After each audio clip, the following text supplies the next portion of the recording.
Welcome, everybody, to the Room 250 podcast, where creatives get together, have a conversation, and hopefully inspire current and future designers to crush their creative goals one pixel at a time. I am one of three hosts, Arturo Pete Peralta. I am joined by two of my best friends, Martin Eresoy Bautista and David Sly. And today we are joined by our friend Danny Gonzalez. He is the print graphics director. Am I getting that right? Did I mess that up? For By Dzign. Danny, welcome to the podcast, bro. Welcome.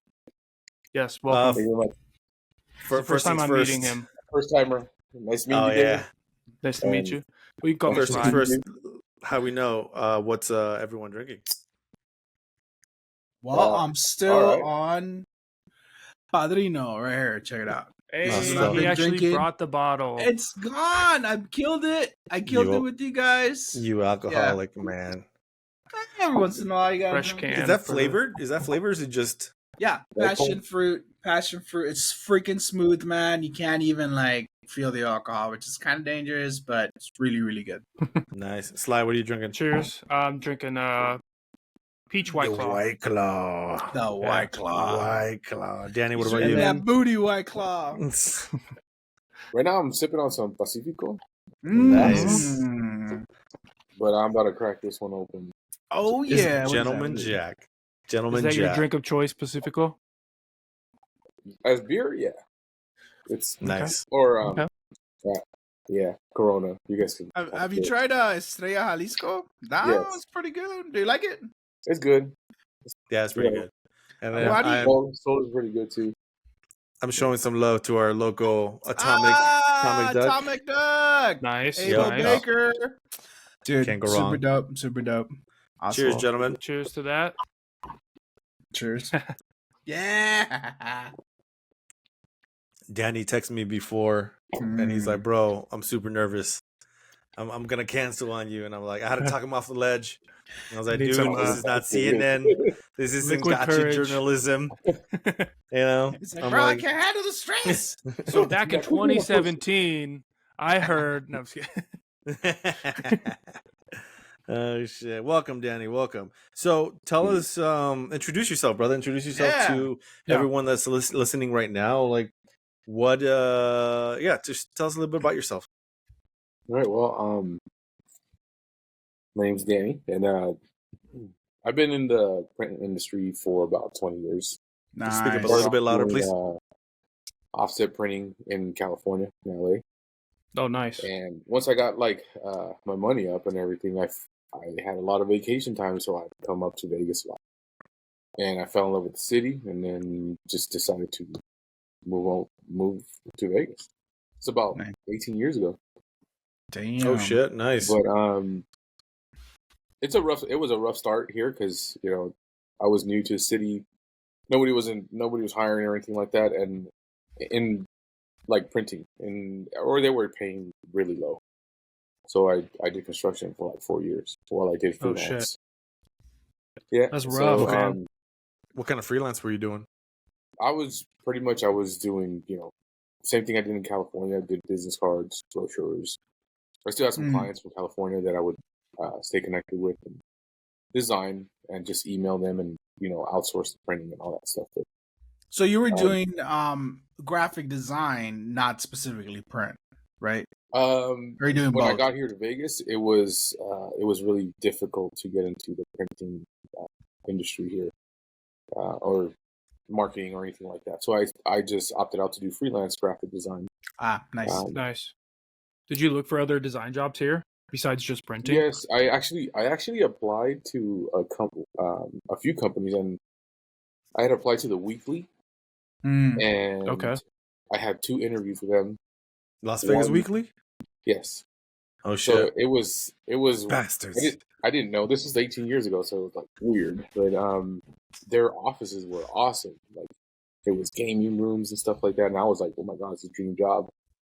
Got through the first interview great. I followed up a week later, and they brought me in for a second interview, which I had a portfolio, and I wanted to be relative here in Vegas, so I looked up some nightclubs, or I made some nightclub names up, and I did a few flyers, promotional flyers, demos and stuff for them, just to show Nice. like my capabilities.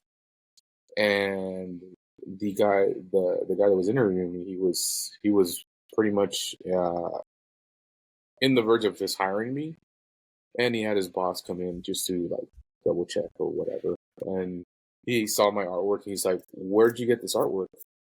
And I said, "What do you mean? I designed my own artwork, right?"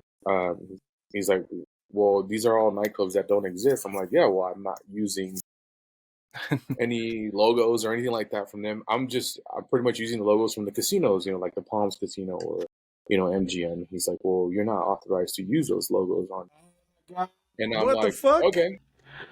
Are I you was like, for "Okay." real? So from then on, like the interview went south, and I followed up. They chose somebody else because of that same reason, that I guess their art director said I was pretty much plagiarizing because I was using the Palms logo or the MGM, because the nightclub was at the MGM or at the Palms. You know what I mean? So I said, fuck it. I kept applying around and nobody called. So I have family members here that worked construction, and they were in the construction, in the union and all. So I jumped in and made my money there. But meanwhile, I was just doing freelance, and I do t-shirts. A lot of people ask me for t-shirt design. Got into silkscreen printing and all that stuff while I was in construction. Nice. Being in construction sucks. Yeah, I can imagine. You guys, it's hot as shit out here, and but either way, while I was on unemployment, because around 2008, that's when that happened. Oh shit! 2008 crash. Big refreshing. Yeah. I ended up purchasing like a vinyl cutter and doing side gigs here and there, and applying for more print companies out here. I applied to this company in Chinatown. I'd rather not say which one it is. Yeah, that's fine. But they're pretty well known here in Vegas. I worked there for about 6 years, but I applied. It was Krill Printing. Nah, just kidding. They're gone. They're gone. Jackpot. They interviewed me, and because I was out of the game for about 4 years, because it was about 4 years of construction I did, they didn't hire me. So I did a second interview. The guy that interviewed me the first time, he interviewed me the second time, not remembering me the first time. So I made sure the second time he remembers me, and but unfortunately there was somebody else with a better resume, right? Because I go about like work experience and work ethic, and like my resumes. I mean, like it's what I wrote pretty much, right? But I interviewed the third time because they called me back, and I finally got the job. Nice. And I couldn't even start at $14 an hour. Ooh, damn! What do they have you at? So he started me at 12. And damn. so then I was like, okay, I need to get my foot back in the door, and I need to get my foot back into my career and all that. So $12 an hour back in 2009, or no, like 2012. It wasn't that bad, but it wasn't. It was more than unemployment. So okay. Where were you coming from? Let's say, let's compare that to where you were coming from in but California. Because I worked so badass, I mean, I got up right away. It took me like 2 months, and I started getting raises and all that. Nice. So it was great. The thing is that company was nothing but printing. They did large format printing. They were straight up boot camp, and any person that has survived there longer than a year has gotten great skills and great work ethic thanks to that company. You know what I mean? I call it the boot camp of printing, right there, because they're really meticulous about everything. You got to have a bunch of quality control. Everything has to be perfect. We work with station casinos, all the MGM properties, Caesar properties, and we had 2 shifts, weekend shifts, everything. They're really, really busy. They're still busy now, even after COVID. They popped right back up. So, I mean, I'm glad I went there, but I knew that I wasn't going anywhere. Once I hit the manager state, knew I wasn't going to be pretty much more than that. So I got an opportunity at this event company 6 years later, and to run the print department there and the creative department there. So, so that's what I do now. I do a lot of large format printing. We ventured into doing from wall wrapping to exhibit wall wrapping to giant functions, like giant activations, let's say, and corporate events. And just recently we ventured to like dye sublimation. And so we do like huge backdrops and a bunch of fun, cool things.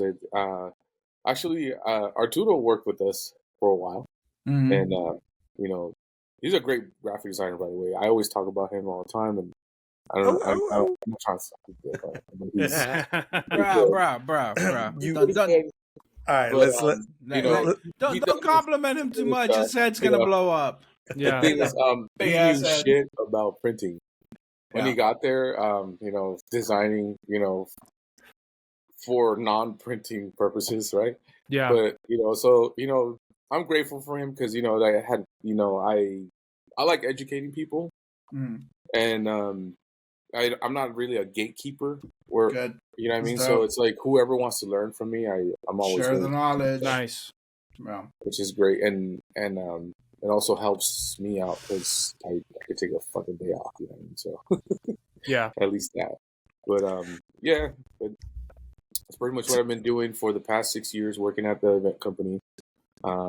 Great. So you unravel there. You hit us with a lot right there, just in the first 2 minutes. First 2 minutes. So I took some shots. No, brother. Number one, just speak up a little bit more so we can hear you. It'd be fun, bro. This is fun. This is an interview. Right. We're interviewing you. We're relaxing. We're having fun. So, did you go to school? Did you go to art school? Did you go to like a college thing, or did you just like picked up design and bam, like, hey, here we go. I could do the homie stuff. Like, talk to us through that journey. How did you fall into actual design? I didn't get a computer till my senior year in high school. And which was when?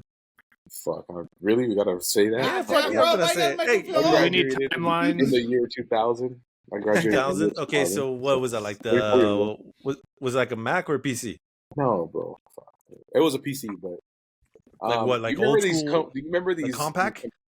No, it was called. Hey, bro, I remember C _ dash run program. Do you remember? Do you remember these e-machines? It's called e-machines. E-machines. No. Yeah, and I think Compaq bought it, or there was this. It had like a cow. Fucking Sly, can you find that real quick? My mouse is dead. It's charging. Can you find it and share? E-machine. It was called e-machines. I chose that computer. Or Martin. We'll have Martin as our designated Googler. Yeah, I'm gonna share it. Yeah, share. Let's see what this e-machine looks like.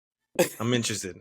Hey man, it's crazy when you think about like old tech. If that's what you learned on, like for me, I learned design on Photoshop too. So this one? Shit, man. It was it's like a laptop. You said. Yes, yep, that one's it. That gray one. This one right here. The second one, no, that one looks like the second one to the left on the top. The one that has a little red save. The second row. The first row on the left. The first. This guy now. The one next to the E. The one that has the big E on there. Where? The gray one. No, go up. This one? Go up and then go all the way to the left. All the way. The second one. There you go. The second one. No, the gray one. The one on the right. Are you fucking drunk, Martin? That one. Come on, Martin. This one. That one. There you go. Yeah, so this one. Okay, you're fired from being our Googler. That's Let me grab my keyboard again. No, you motherfucker said laptop. No. You didn't say laptop. No, Slide said laptop. I did say laptop. On my fault. Okay. Okay. No, it was my first desktop ever. Holy shit. Okay. My parents asked me if I wanted my high school ring. Stop sharing, Martin. It cost $800, so I said no. I'd rather buy me a fucking computer. So that was it. We didn't have Photoshop back then. We did have Photoshop, but I didn't touch it. So I worked with like Paint, and it wasn't until like Paint. You It learn was on design Paint. on Paint? Damn, Or you- Well, I dog. would do like small club flyers for my brother. He was in Paint? he was a DJ for like a party club back in LA and shit.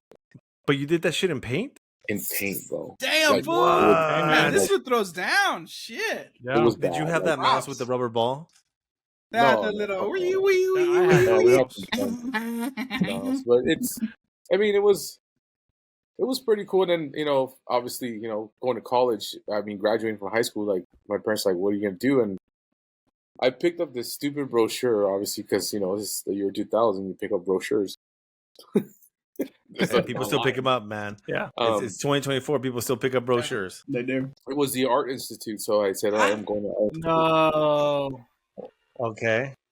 No, One but of us. One of us. yeah, One of all I us. of us. lasted at the Art Institute for about, like 4 months. Oh, shit. Okay. 4 months in there. In and, California? yes, in Long Beach. Long Beach. Okay. Yeah, I drove What did 2 you think hours of it? from East LA to Long Beach. 'Cause What made you drop out?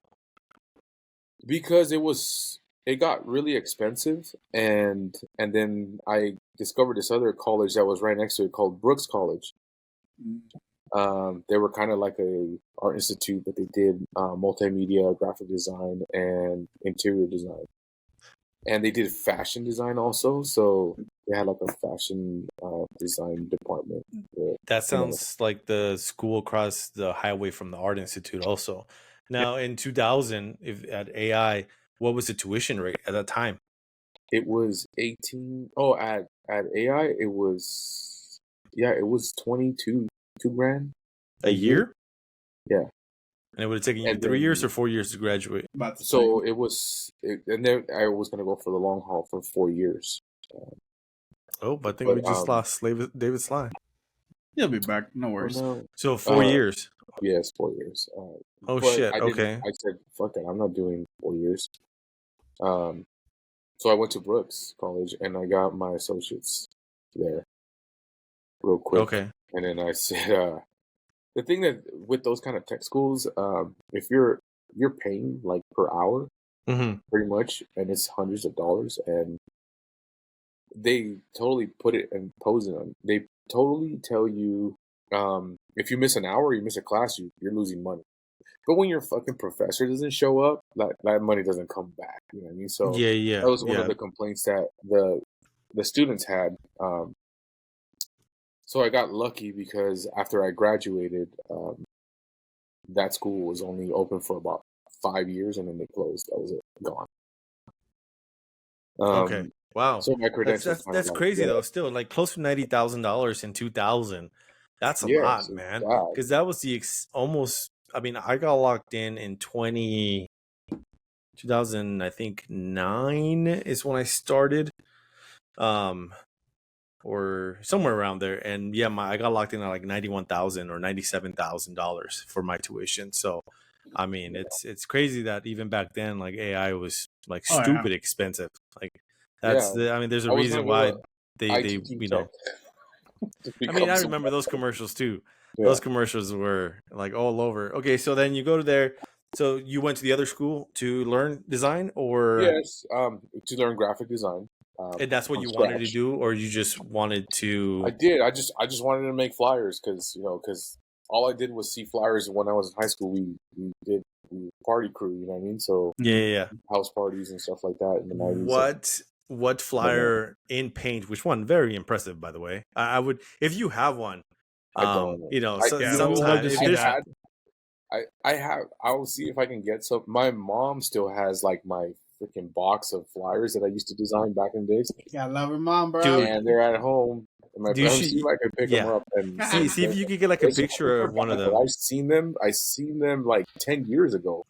And I was like, "Oh my god, this is horrible." Though, but for the time, was it like up there? Was it on par? There's always a time, right? There's always a time when you look at your artwork and you come back to it and you either love it or you hate it. And there's those times when you come back and you're like, that was a fucking badass flyer, or that was a badass layout, or whatever. Now, how long would it take you to do those flyers in Paint? Shit, like 30 minutes, man. Oh shit, really? Damn. My Okay. brother's like, just put $5 at the door, put like no guns, no knives, no nothing, you know, like put that shit in there and that's it, and put some crazy ass backdrop and that's it. But you know, I eventually, you know, I ended up learning typography and figure out layout and all that. So it helped out and made everything else look way better. He just wanted the flyers done because, you know, the next day they were just going to go, you know, throw them everywhere. And so people come and pay, come to the party or whatever. Dude, you just reminded me of the scene from Friends when they go back to college and Ross has that flyer and he goes, that's a rad flyer. Thanks to Helvetica 12 point. Yes. That's funny. Okay, so you go to design, you wanted to create flyers. How long did it take you to graduate this other art school? 2.5 years. And in those 2.5 years, did you like want to change majors at all? Or did you see anything else that piqued your interest? No, it was actually really cool because I got a chance to learn off of everybody else. Like, to be honest, those fucking professors, they go there and they open up Photoshop and they tell you, here's the pen tool, but they don't show you the tricks of the trade. They don't show you, you know, what the focal. They tell you the fundamentals, background of fundamentals of graphic design, but they don't ever tell you, like, you know, how to do effects or layout or, you know, what catches people's eyes or whatever. It's just something you learn on your own or with your, you know, your fellow college mates or whatever. I did have a really cool classmate that would always help me out and I would help him out because we had two different styles, but I always wanted to learn his style and he wanted to learn my style for some reason, but he was a way better artist. He can draw, he can do everything, and you know, most of us can't draw. You know what I mean? We're great to laying things out, and we're great at designing things on the computer. But if you give us pen and paper, you know, we're not that great sometimes. You know. So did you know how to like traditionally illustrate too, or is it just all? No, well, I learned paint? some because they kind of show you all that in college. You know, you have the shading and all that. Like, I never got to draw anybody naked or whatever, but you know, you draw need 2 more months. Hey, bro, right? I'll come to your job and I'll undress and you. I don't need to. That's all right. Bam! I mean, here you go. Job, you need you got a little tiny thing that you have to draw. Yeah, He's gonna be like, dark piece in the bottom. Hey, bro, it's cold outside right now. The room is cold. Okay, the room is cold. Give me like 2 minutes to stretch, and we're good. Pete's gonna be like, you know. But yeah, it got annoying because, you know, you would go. I mean, I'm from East Los Angeles, and I had a job and everything. I had to drive to Long Beach. You know how far Long Beach is from East Los Angeles? It's from here to Boulder City. Not that far, right? But does it take you 2 hours to get from here to Boulder City? No, that's that traffic, right? Yeah, well, Cali traffic is crazy. Yeah, you do even all back that, then too. You get there, and your professor doesn't show up. There's a note on the door. Oh, and shit. Your second class doesn't start till another 4 hours. So what do you do? Like, you go back to East LA, or do you stay there? Or you find people? It's boring. So it's like, that's the kind of experience in college I hate. You know, and then it was kind of like a college. It's kind of like high school with cigarettes, let's say. You know, people smoke breaks every 15 minutes, you know, and nobody really was there to learn and or take advantage of the situation. So I hung out with the people who were goal-orientated and wanted to do things in their lives and, you know, have their own business. And my classmate, you know, he showed me his business card. And I was like, shit, you have a business card? Like, how much does that shit cost? And back then, I mean, you can get 100 business cards for like $50, or 500 for like, you know, $75, which is you know, it was not that bad. So I got my own business cards. I started passing them out and getting clients that way and designing flower shops and mechanics, you know, tire shops and stuff like that, you know, to get myself in the mode. What were you designing in now at that time frame? So now you're in school. What were you? We were doing Illustrator 7, Illustrator 5 or 4. 4 or 5, I think it was. Damn. I don't remember. I think it was 4 or 5. And Photoshop, same thing, right? 4 or 5. There was this one program called Firewire or No. fuck. I You know know what what you're I'm talking talking about. Yeah. Fire It, something. but Fire. it was for websites and all that, and then Mhm. it was really awesome. It had great effects and everything. It was And in DreamWorks. No, it was in no, Dream. it's I know. no, it's not DreamWorks. Google. It's, Hey Google. yeah. Let me look this up. But it was a great starting program for me, and then we did Flash. I don't know if you guys remember Oh, Flash. No, Flash, yeah. I had to learn Flash. Yeah. Oh, I hated this having the script for Flash, but we had to make a video game, like Asteroids or whatever, some type of Oh, you actually had to make one? yes. So they would give you the code for the game, and you would just implement it and just design your own little aliens and your own little starships or whatever, and you can actually play it. And, it was Oh, pretty shit. cool. Okay.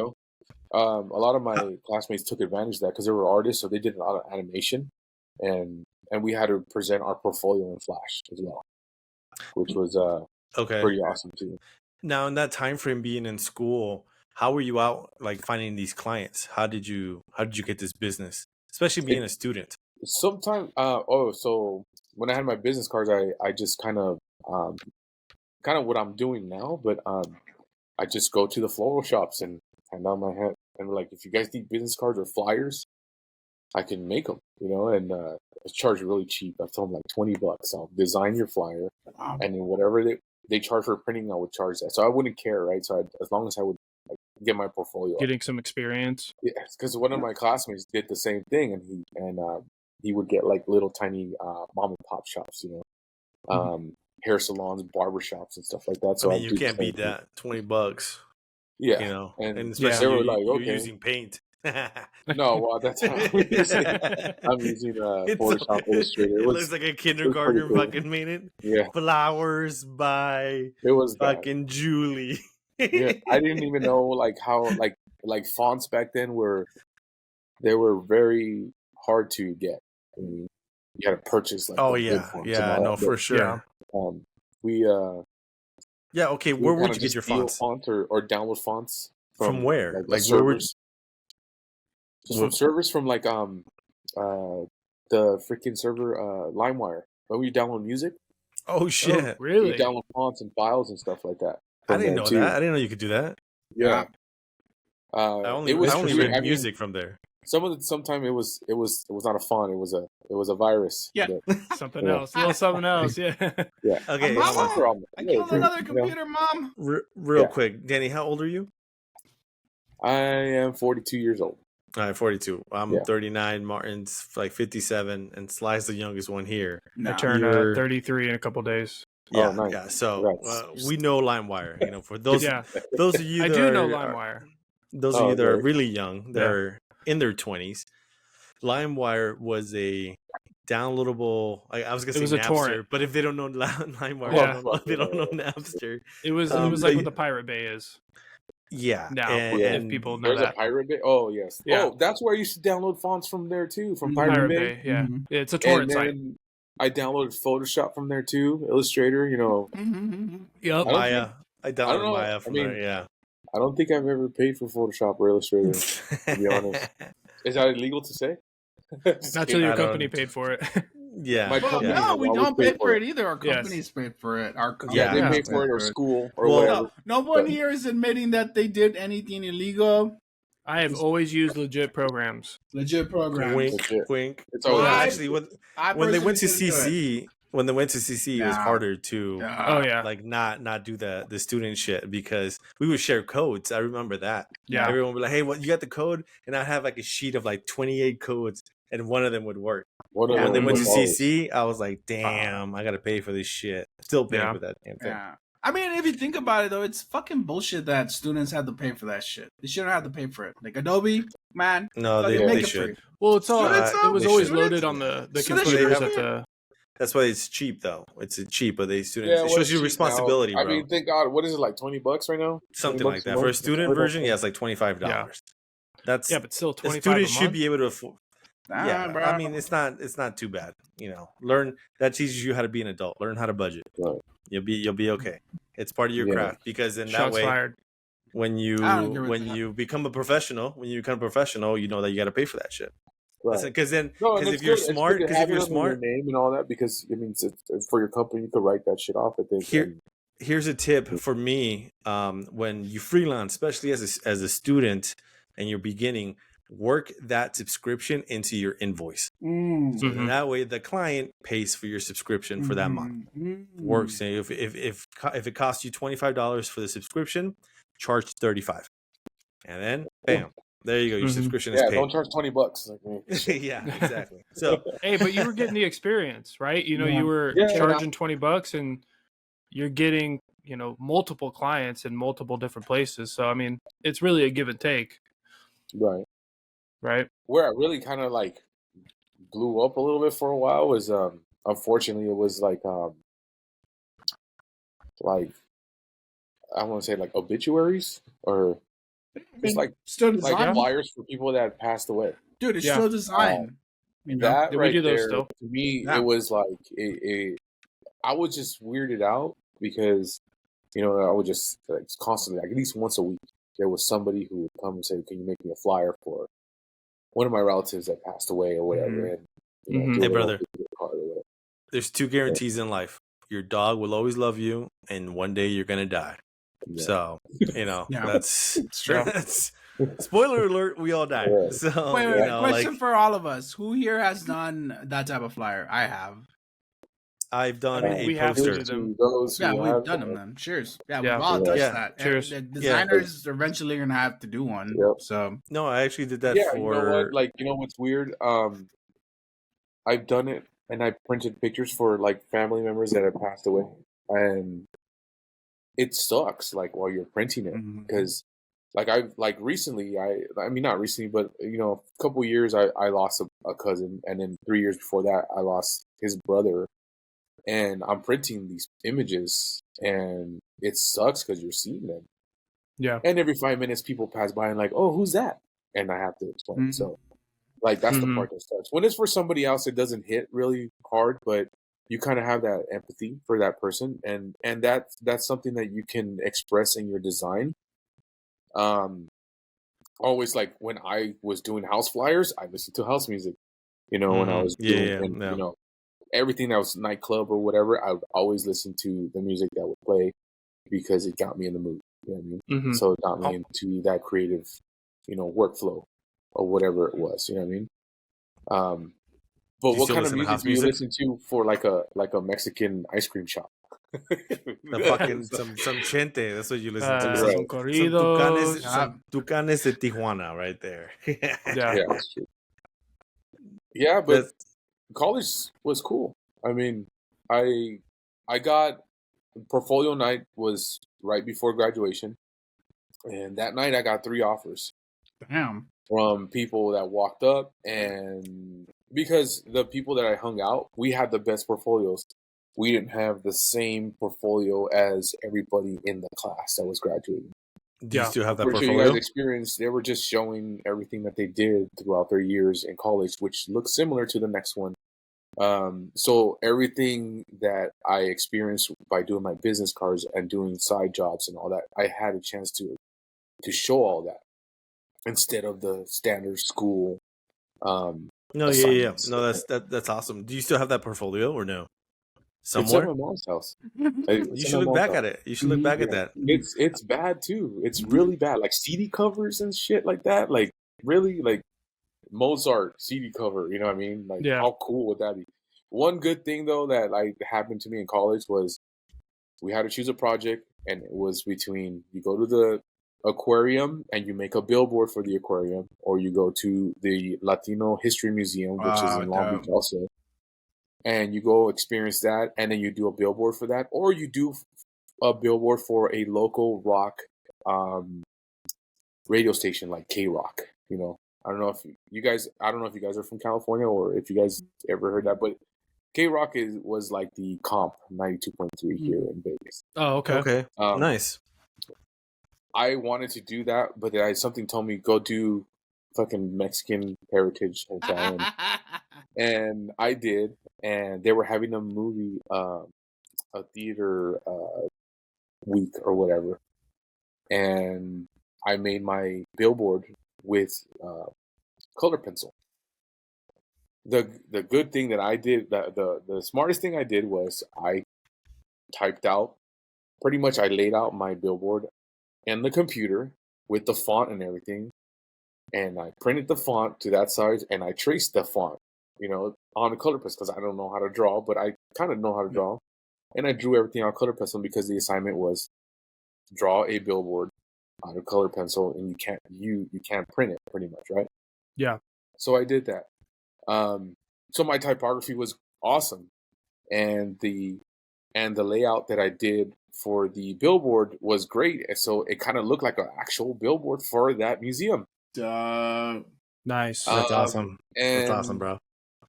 so when it was time to grade, like my shit wasn't up there. Like my billboard wasn't up there with everybody else's in the class and stuff.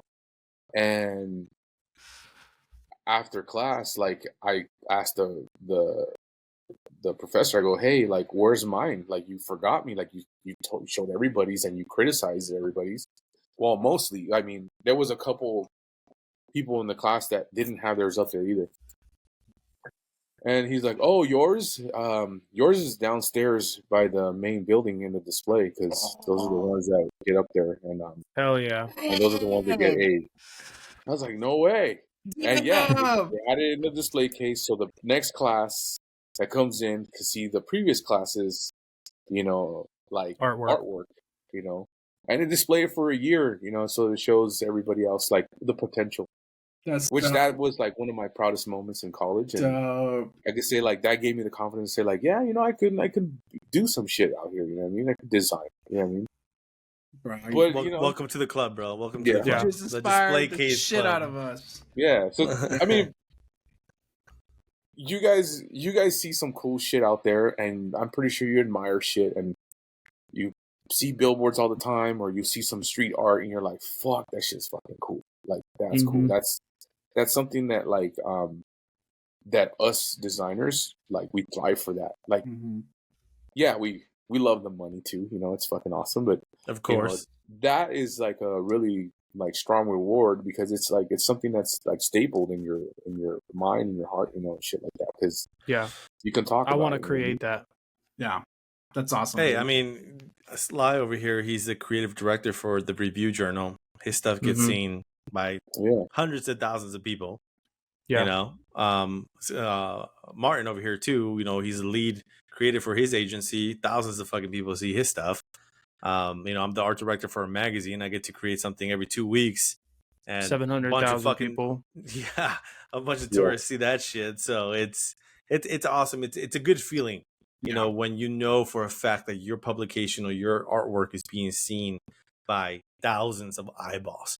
When it's good, they just ignore it, because good design gets ignored all the time. Bad design gets called out big time. When you fuck up, they're like, oh shit, like, look at this. People love the it drama. goes on Twitter. Yeah, exactly. It goes on Twitter, or Twitter X, goes on Instagram, on TikTok, on the Tickety Talk. But when it's good design, people just go over it. They go over it big time. Yeah. Is that you, Danny, with the crying baby in the back? I'm Or am so I just sorry. hearing That's stuff? me. That's Oh, me. that's you. What's up, Yeah, man? that's that's my right. baby in the back. Do you have a you're baby, good. Danny, as well? Yes, I have a 7-year-old and a big 17-year-old. So another giant baby. Yeah. Do you Yeah, I'm step so out? sorry. Sly, or you're good? No, you don't even say sorry, bro. You're a father, man. Yeah. For us designers out there, being a dad and being a designer, that's just hard. Being a Yes. dad in general is hard. Yeah. Being a Alright, dad so is hard, man. listen, we suck it up, but No judgment. also it's hard. Anyways, okay, so let's see, where were we? You College. get your stuff displayed. What was your first job after college? My first job was at at a broker print company. Why do you sound confused? Well, because it was kind of weird, because I didn't know what I was getting myself into. Right after I showed my portfolio, this guy walks up and he's like, "Hey, I really like your stuff. Can you come in on Monday?" And I'm like, dude, it's Thursday, and I'm graduating tomorrow, and I'm going to Vegas on Saturday. You know, Like, so man, I got a I'm gonna, party. yeah. So I told him like, hey, I'll be back like by Wednesday.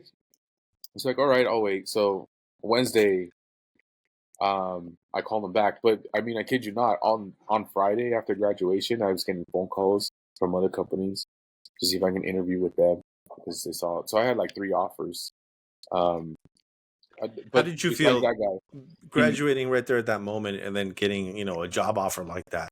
oh, You know, it felt like the best thing at the moment because it's like I knew that like it paid off. You know, coming to college paid off. Yeah. And I didn't have to worry about looking for work right after college. And a lot of people were like I'm just here wasting my time, and I can't even like I can barely graduate, you know. And I was worried about some classmates like what are they gonna do after? You know what I mean? Or did they just spend this whole time and this money and then they're just gonna go work and be a mechanic somewhere or something that's not in their part of their career, you know?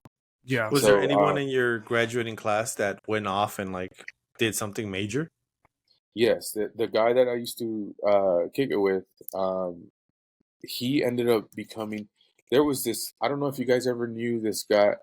You know when they did like those 90-minute workouts or the 60-minute workouts, Tony Blanks or whatever. These guys that did like before Like CrossFit. P90X? No. It was like like the Like P90X like guy. P90X. Uh-huh. Okay. Yes. So he went and became his creative director, and he did all the websites and marketing for that man. And Oh that Oh, shit, company cool. nice. Nice. and Are you all still in those. touch with that guy? No, we fell off after I moved to Vegas and I lost his number and shit. But like, and then we never really went on MySpace and shit. So we MySpace. we didn't really Damn. get all that It's stuff. So Facebook now, man. yeah, so yeah, and so we kind of never really spoke with each other. But like, I did came across like one like on him on Facebook about 15 years ago, and I saw him do all that, and I was like, shit, like that's great, dude. And he's like, yeah, it's pretty awesome. And but after that, I didn't really speak with him after I that. see. But it was just Now, something cool that I saw that him do. Yeah. that's awesome. No, that's super awesome. Now, when you were in school and right before graduation, did you have a goal in mind of like where you saw your career, where you wanted to go? I just knew that I wanted to do graphic design. We like when we're young, we don't have fucking plans, man. Like I see 20-year-olds right now in mid 20s, they still don't know what the hell they want to do. But me, I was just like, I'm just gonna be doing brochures. I'm gonna be doing flyers. I'm gonna be working for the man, and you know, and hopefully I get a $2 raise here and there. Like that was Yeah. my mentality back then. I didn't have an entrepreneurship mentality. I would do my own thing, but I didn't think about like what the possibilities could be, like knowing what we know now. You know what I mean? But Yeah. the thing is that I wasn't that savvy in printing at all. Like I said, okay, like those are the kind of machines that like only a professional can touch, and we can only do graphic design and figure it out ourselves in our world, and we'll leave the printing to the guys behind the curtain or whatever. But shit, man, I mean, it was the fact that like you keep asking these questions, and when people shut doors, like my first job right after college when I got hired, and I was working for a broker, and we did club flyers and we did business cards and all that. But every time I would ask a question, because these guys were businessmen, they were USC alumni business majors, and they would also do club. They were ex-fraternity guys, right? So they would throw parties all the time. So they'll make their own flyers and everything. And but when you would ask them like how would you do certain things or what's the next step after, like they shut you down. That would gatekeep you from knowing anything else from the industry because they don't want you to learn and branch out and do your own thing and become competition to them.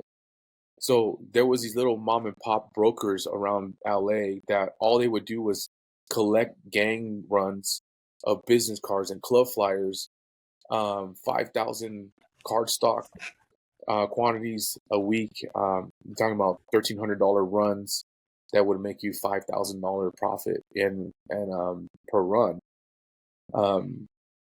It wasn't until like about a year into it working with him, these club promoters were really like aggressive. These guys, they would say they would pay and they wouldn't pay, so they would order more flyers. We would design flyers, we would print the flyers, and when it was time to pick them up, they would come pick them up with their bodyguards or goons, and then they'd be like, yeah, I'll get you next week, bro. I'll get you next week. Let me just make money from this club, and then I'll pay you back. But you already owe me $500 from 2 weeks prior. It's all right, I got you. And then the next week, I got this other club. So when you have their flyers hostage, and they come to your office to pick them up, because we didn't print in-house. It was like, you give me the ideas, I'll design the shit for you. You love your flyers, I send it to a print house. You outsource with the gang run.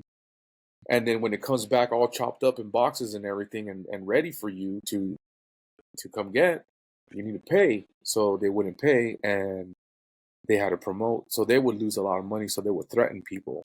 And they would come and knock on the door and bang on the door. My first experience was I was alone at 10 p.m. because I worked night shift, and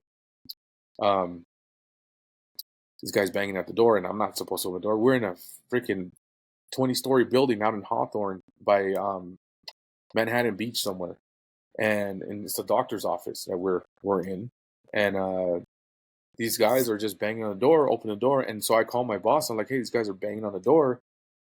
And he's like, who is it? I'm like, I don't know. He's saying this so-and-so or whatever, and he wants his flyers.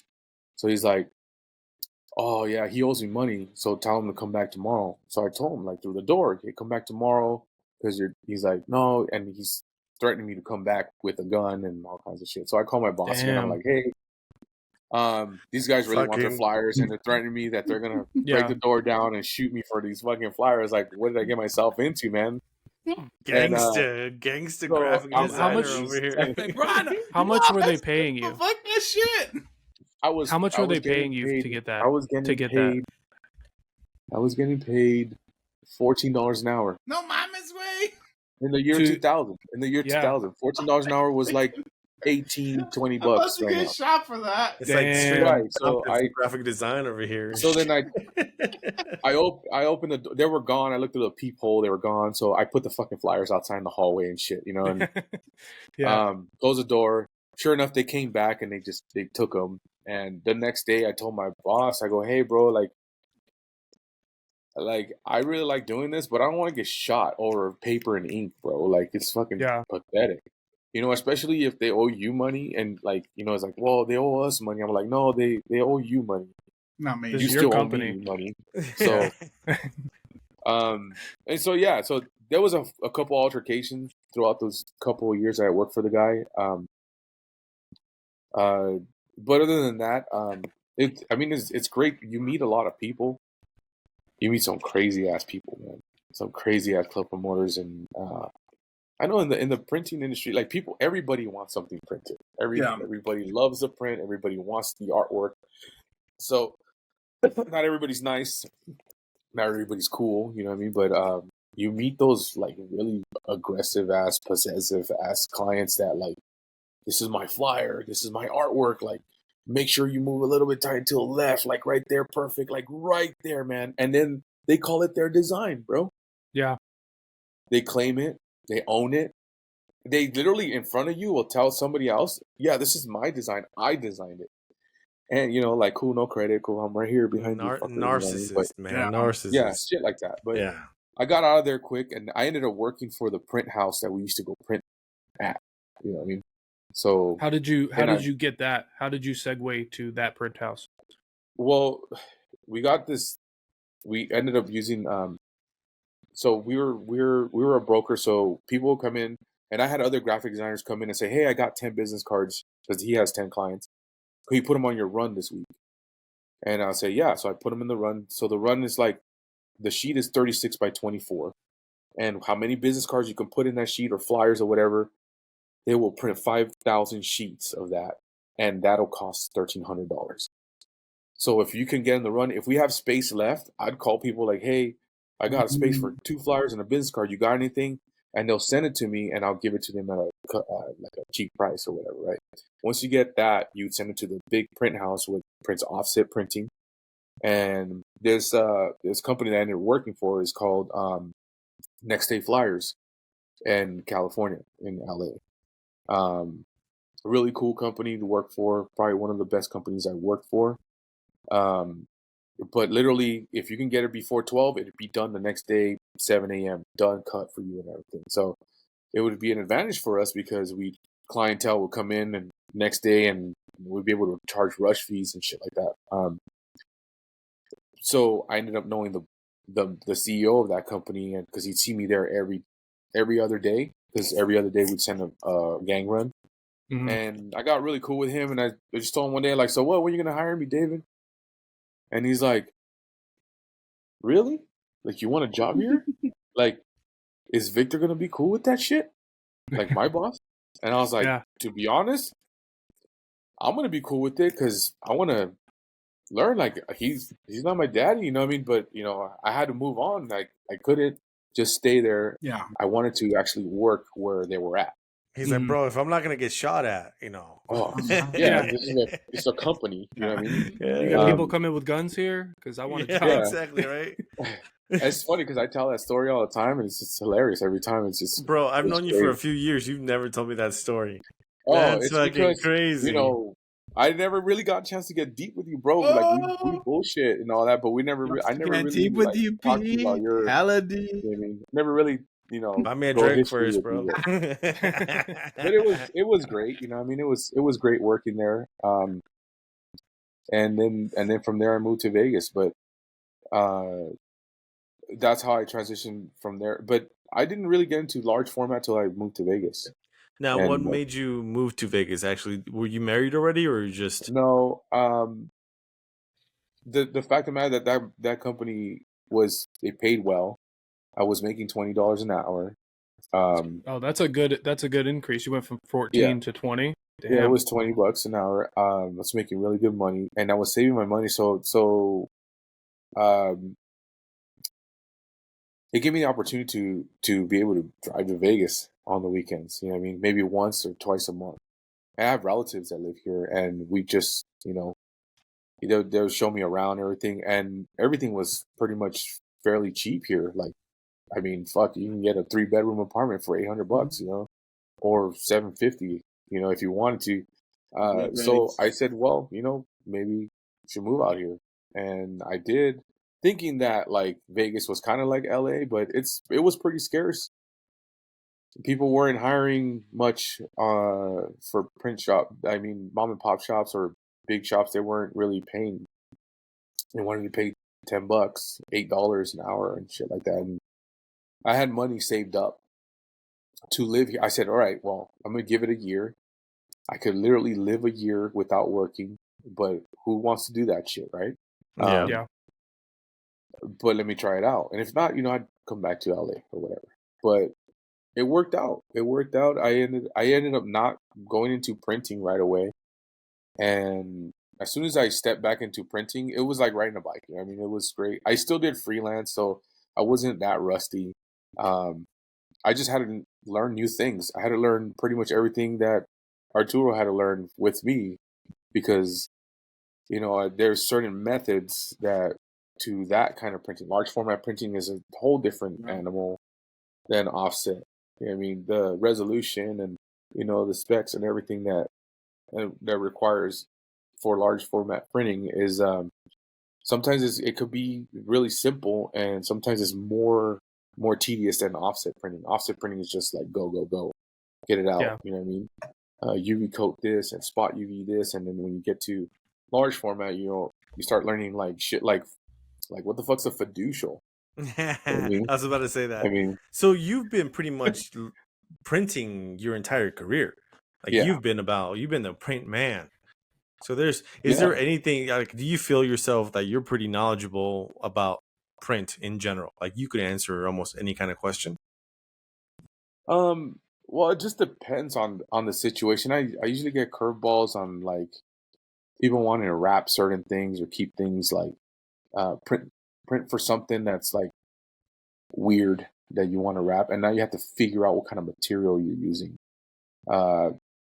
Before it was all about like just laying out pre-press, like Flat sheets. it wasn't up to me on knowing the material and, you know, the durability of the material, what the fuck is gloss laminate and matte laminate, shit like that. But the thing that I really kind of mostly know more about is and as simple as vinyl.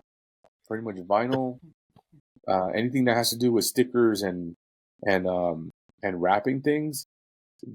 That I kind of like made a push to learn as much material as possible, because a lot of people just think like, oh shit, like just wrap my window, and it's like, yeah, I can, but like if I choose whatever vinyl, it could be super difficult to install, or it could be super simple.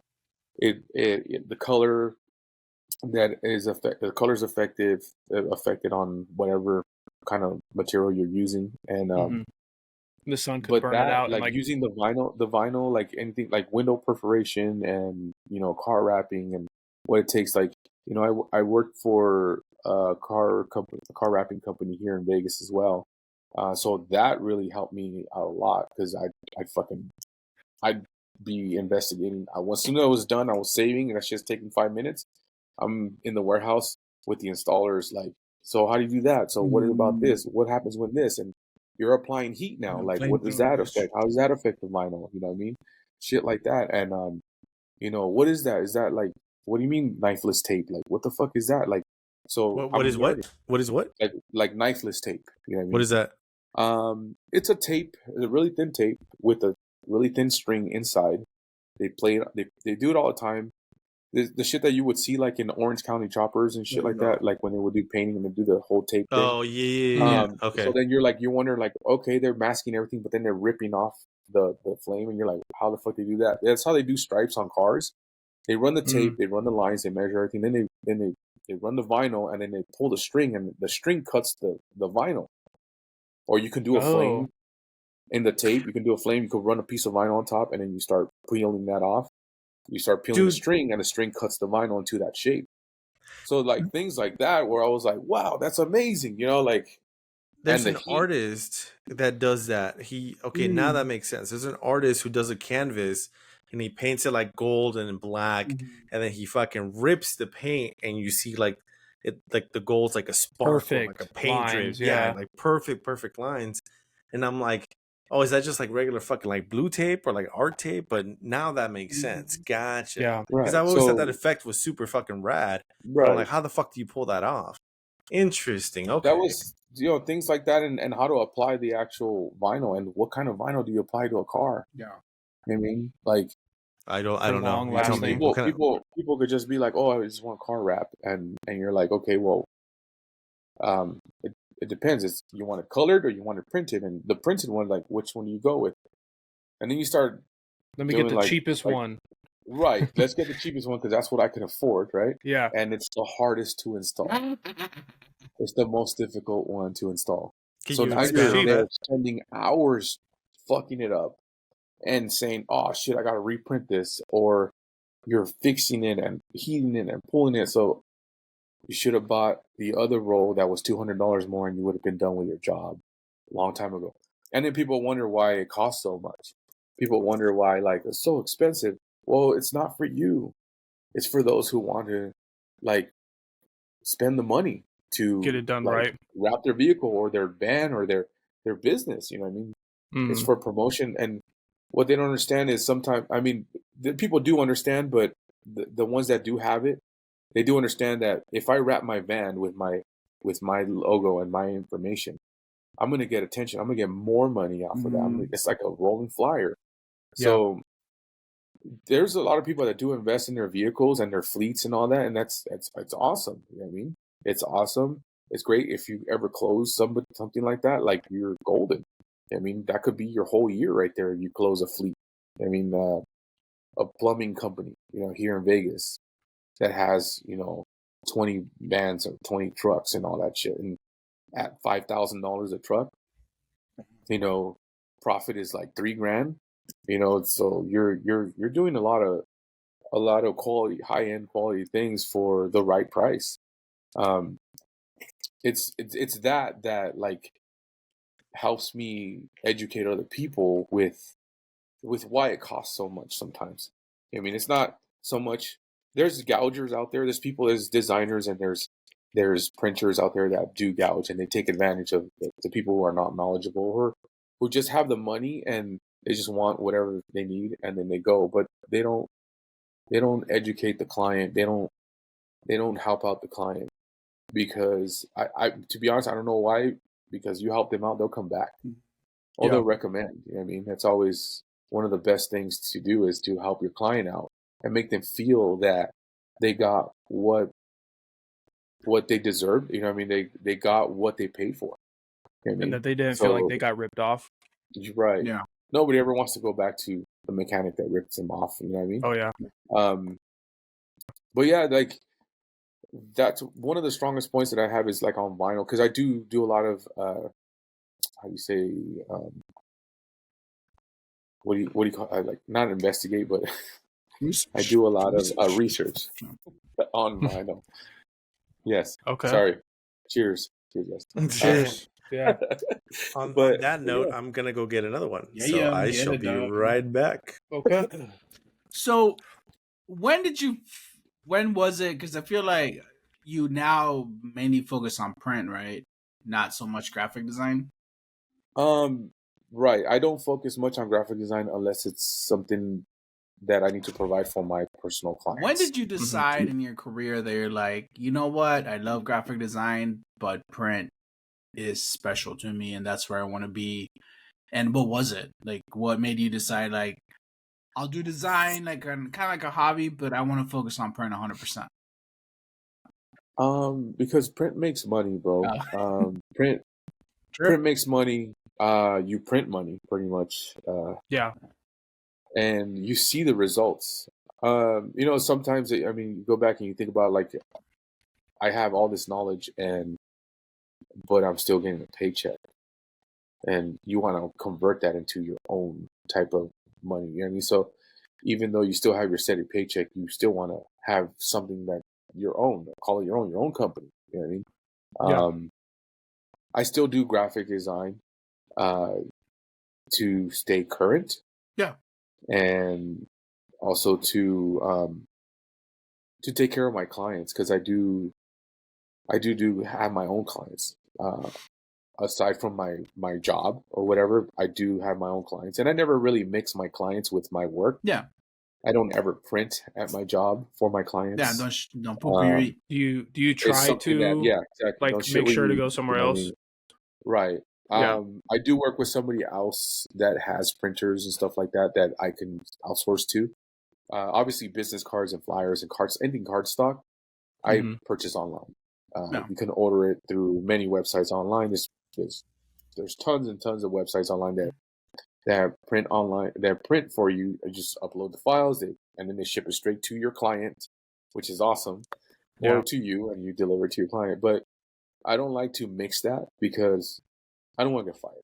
No, yeah, and that's what's that called? Ethics, or is that ethics? Yeah, it's ethics. It's ethics, and you want to be, loyal to your company, because that's how you want to make sure they don't feel like you're moonlighting, like, oh, you're working on the clock, you're working for them, and you're trying to get money from me. Right. Yeah. And but I learn a lot from my work, because I get to work with tons of materials. I mean, not just vinyl. We learn how to print, cut, and engrave in different materials. Like, we use materials like ultra board and foam board and PVC, which I don't know if you guys know, like Centro or Comatex, or like Gator board. That's different name brands of PVC, Dibond, stuff like that, acrylics. You say Gator board? Gator board. Gator board is a brand, like ultra board is a brand, but it's pretty much PVC on foam board. But there's different uses for that. You know what I mean? A lot of people use it for printing, for mirror boards and signage, but that shit's expensive. Yeah. So when they don't have it, you purchase foam board, which does the same thing. Now with ultra board, you can engrave ultra board. You can actually throw it in the CNC and run a router bit on it. With foam board, you have to run a blade. So like those are the different components that you have to utilize for boards and stuff like that. And then when you get to like rigid boards like acrylics and ACM, which is like dye bond. It's aluminum with PVC and all that. You can do a lot of cool things. It helps knowing all the materials when you're creating something. When you're creating this fucking badass Photoshop for a client. I mean, photo op for a client. This badass stage setting that you have, this backdrop with like extruded aluminum that's coming out lit up and all that. Like, you learn all that stuff from just the experiences at the shop. What sticks, what doesn't stick, you know what I mean? Like, should we use Velcro here? Should we use glue? Should we use hot glue? Should we use PVC glue or acrylic glue? Like, what works, you know what I mean? So everything is we always have to discover something new there, and once you do that, it's like, doors open up everywhere. Wood, MDF wood, plywood, whatever, what works, you know what I mean? Can you wrap wood? No, you can't. Like, why not? And you wonder why. People just think like, oh, like, just make me a wooden box and wrap it with vinyl. It's like, that doesn't work like that, So all that kind of stuff, just, it helps out. Working for this company does like open up a lot of doors, and it shows a lot of things to you with, and it pretty much opens a lot of doors for everything. And Nice. People ask me questions every day. They stop me like almost every 5 minutes. They look for me. I could be in the fucking warehouse. I could be in my office. Arturo's seen it, and it's annoying. You know what I mean? But I like to educate. He's in the toilet, like, excuse me, like, fuck, let me poop. Oh, God damn like, it. no lie. Like, I've been in the bathroom, and I've literally closed the door, and I'm like, okay, well, Got some me time. Where's Danny? Where's Danny? And I'm like, really? Like, bro, come on. And then people are like, I think he's in the restroom. And I'm like, really? Like, I gotta start all over again. Yeah. You just broke the concentration, bro. Like, like. So no, that is one thing. Like, working with Danny, I think I worked with Danny for a year or close to a year. Almost a year, yeah. Almost a year. I had some knowledge of print, but not anywhere near. I want to say like a scratch of a surface. It made me appreciate print way more. Large format print, and even stuff that I didn't even think about. Even to this day, I remember seeing a Christmas tree cutout. It was like a 2-panel that Starbucks wanted, and I remember seeing that at Red Rock. And Danny had actually cut that out like the week prior, and I was like, "Hey, I know that tree." But when you look at it, you're just like, "Oh, whatever, that looks cool." And I just remember the work that went into it, the setup for it. The blade, is a blade new? Is it not new? Danny saying this machine needs to be running 24/7. Every minute that this machine is running, it's $5 every single fucking minute. This thing needs to run around the clock because it's making us money. Yeah. And then if the wood fucks up, and it's like, okay, when you have your die lines, is it too thin? Is it too thin for the wood? Is it gonna break off? Are you gonna have to do new material? Learning about all new kinds of vinyl. I actually suggested to Danny to create like a poster board of all the materials that we carried. So when there was like client presenting or client facing, and we would show them like, hey, this is what this is. This is what Centra is. This is what Plexi is. This is what PVC is. So they would understand instead of just telling them, because the client, they don't know. They don't know. Shit. They're like, oh, just give me that, the Plexi. That looks pretty. And like, well, give me that. Yeah. It's like, okay, here's like a little square of like, here, this is the good option. This is option B. This is option C. But it was just cool to see like how large format stuff goes, like left and right, how it prints long, how it takes a minute.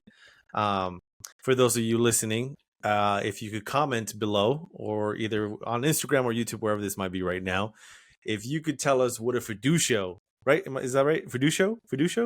It's called the fiducio. Fiducio. If you can tell us what that is, and we will go on your page. Martin, you know what a fiducio is? I don't know, bro. I bet it is. I'm not gonna say. That's kind of fun, though. I ain't gonna lie. Tell us what a fiducio is, and we'll make sure to comment and like your post on that one.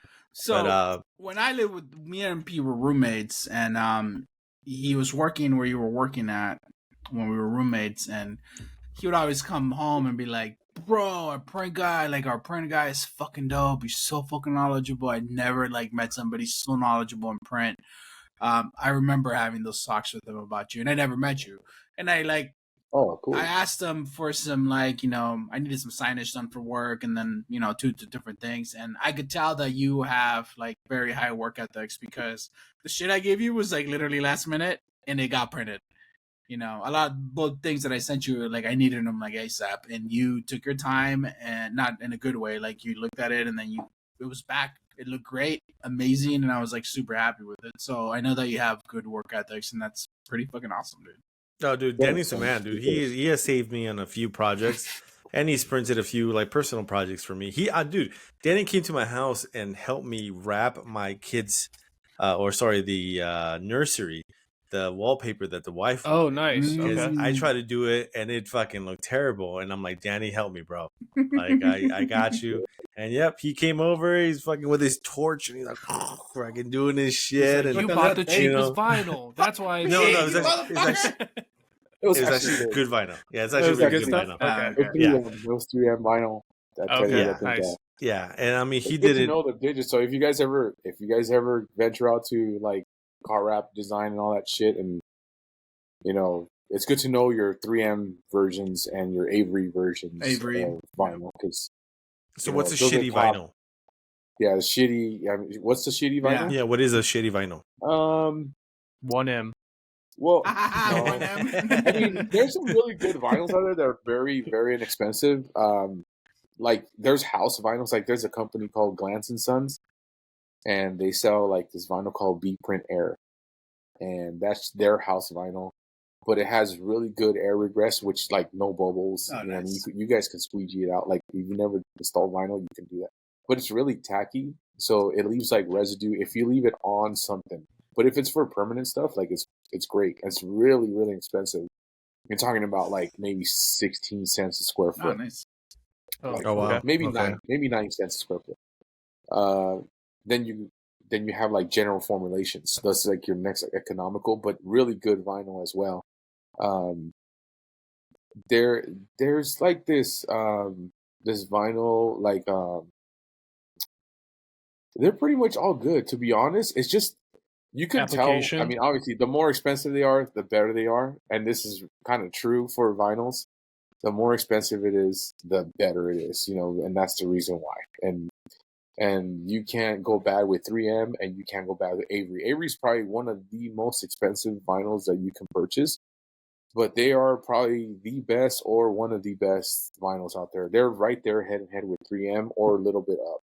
I personally think that. I mean, okay. Well, you're the pro, bro. You're talking about like Avery, the like they make like paper stuff too, right? Yeah, like, that's okay. Yep. Okay. Avery. Yeah. There's different types of vinyl. Like there's Fujifilm vinyl. There's like Epson does their own vinyl too sometimes, but it's something that's not really common. So, well, this episode's brought by 3M. So and Avery. and Avery. I don't know. Avery sounds just the name Avery. It just sounds fancy as fuck. I'm just gonna put that. Yeah. Well, I mean, I didn't think that they were that great because the what makes it great though? For, what makes it great? Their fucking pliability. The fact it's that easy to install that it's easy to install. It's workable. The installers love it. I've asked many installers, like, what's your favorite vinyl? It's like Avery, and because it's easy to install with laminate, without laminate. Like how it's just like workable and how it's like workable. How the bubbles and car vinyl. So there's two different types of vinyl too, like two different types, like not brands but types. There's cast vinyl and there's calendar vinyl. And then you're like, what the fuck, right? So yeah. So cast, I think about it like this. Cast is like, you break your fucking arm, you put a cast over your arm, it conforms to your arm, right? And then it hardens. So it's in the shape of your arm. So it means you can pull it, you can stretch it, you can conform it around a fender that you're wrapping or whatever. And a calendar is, flat when you put it on your wall. So that's for flat walls. You can also install it on like box trucks that are flat. And that's it. But that's about it. So you can't really pull it because then the ink starts spreading and you get little white like stretch marks. The cast vinyl, the Oh. ink will stretch with the fucking vinyl, and it helps you like Oh. wrap around a fender or around the light or shit like that. You know what I mean? Oh, nice. Okay. So Boom, cast knowledge vinyl is drop. usually more expensive because it's more pliable. Makes sense. And they both have air regress in the back, which means there's these little hash marks behind, like little tiny lines that allow the air to like flow through while you're squeegeeing it down, and then it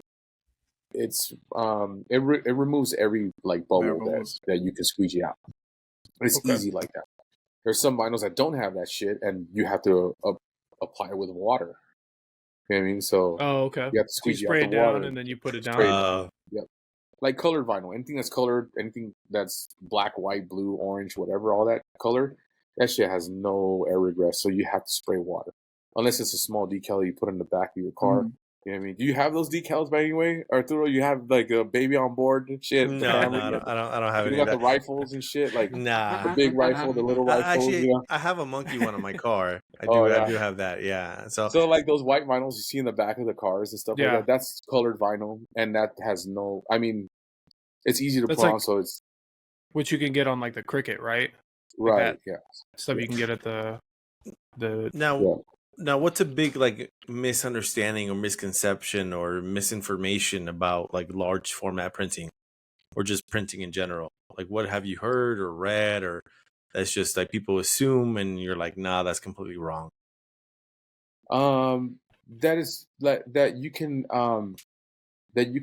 call at 9 a.m. and expect your shit to be done by 12. Thank you. It's just a board, or it's just a banner. Like, Don't you just put it through your printer and Yeah. it prints it like in a minute? Yeah. Don't you guys just like that's pretty much it? I mean, printing takes a Command while. P. yeah.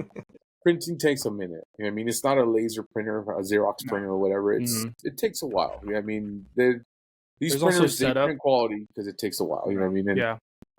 But as somebody who does like freelance on the side as well, and I have to take care of my own clients, and I don't have time to print during the day. It's when I do print these big walls, these big exhibit walls, I just set the shit up, I web it up and press print, put a freaking camera there, and go home.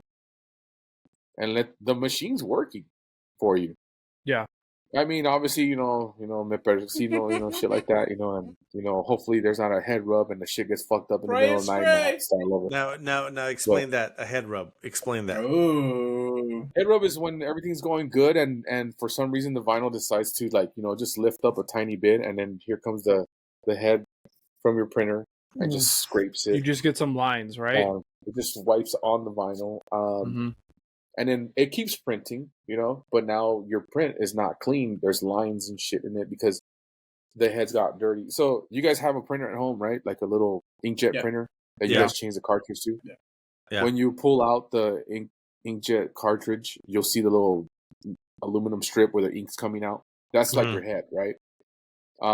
If you were to, I don't know, get a Brillo pad and just go like that underneath, and then throw it back into your printer and see what happens, you would not see any clean printing. There would be lines everywhere. You'd pretty much ruin it. And the cool thing about these printers, some of these printers, they clean themselves. Nice. They maintain themselves. They run circulate. They circulate the ink around. Mhm.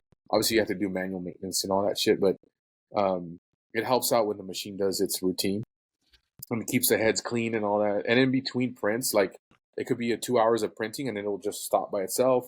It'll run a quick clean and it'll continue with no lines or nothing. You know what I mean?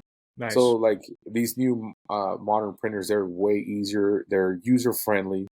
They're affordable. I mean, they're affordable to where you can start your own business at home if you're willing to. You know what I mean? It's like buying a car. I mean, it's buying. you're investing in a business. Yeah. Right? So I'm sorry? it's like you're investing in a business, so you're going to spend a little you're bit of investing in capital. business. Yep. But So- it's the same thing. It's just you're buying a vehicle and you're paying a car note and shit like that. But the thing is, the hard part about that is the hat wearing. You know what I mean? You wear the hat of the printer, the I graphic was gonna designer, say. the salesman, the The finisher. mechanics. Like, So I was gonna the say mechanics, that. So design, print. do you have to put that grease monkey hat on and get down and dirty and fix those motherfucking printers because it broke down and nobody else knows how to fucking fix it but you? Yes, I do. And I'd rather do that because to be honest, I like to be in control. I like to be in control of everything. I don't want my printers to mess up to where I have to outsource and then wonder if the other print house is going to print it correctly or whatnot. But I maintain the machines. I have my team maintain the machines. I teach them all that stuff so that I don't have to do it. I don't gatekeep nothing. Smart. So I mean, like where we're at, we have Rolands, we have Mamakis, we have HPs, you know, and printers? I'm sorry, yes, printers, Okay. and you know, every single person in my department needs to learn them. You know, even my pre-press guy has to learn them. You know, my pre-press guy has to be able to go to the printer and load a board and print to 22 by 28 or something. I remember doing some of that shit.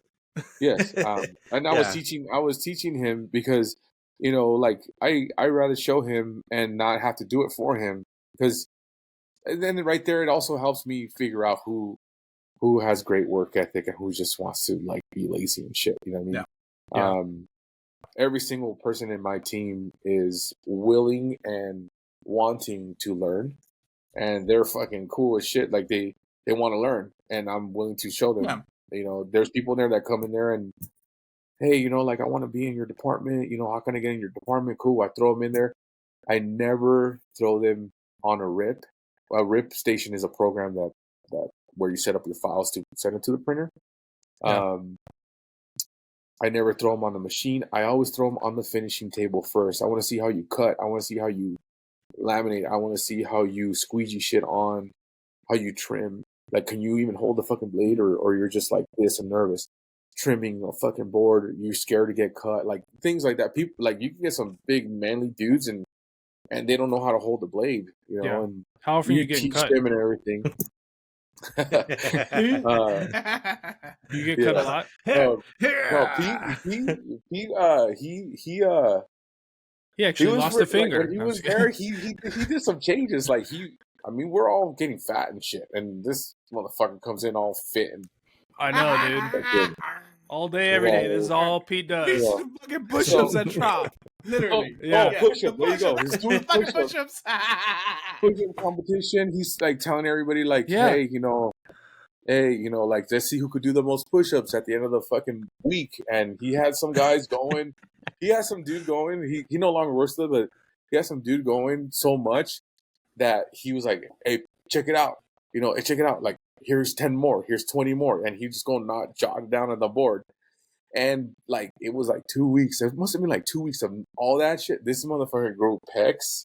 And he started, like, moving his fucking pecs and shit. Like, look, I can even move them now. You know, because of Pete. Like, you know, he was, like, doing push-ups. You know, and then they come and tell me, I mean, I'm pretty big, dude. I mean, I weigh 220. I got a belly and everything, but I get down though. I mean, he saw me and he's like, shit, you can't do no push-ups. I'm fucking doing more. I'm doing push-ups, you know.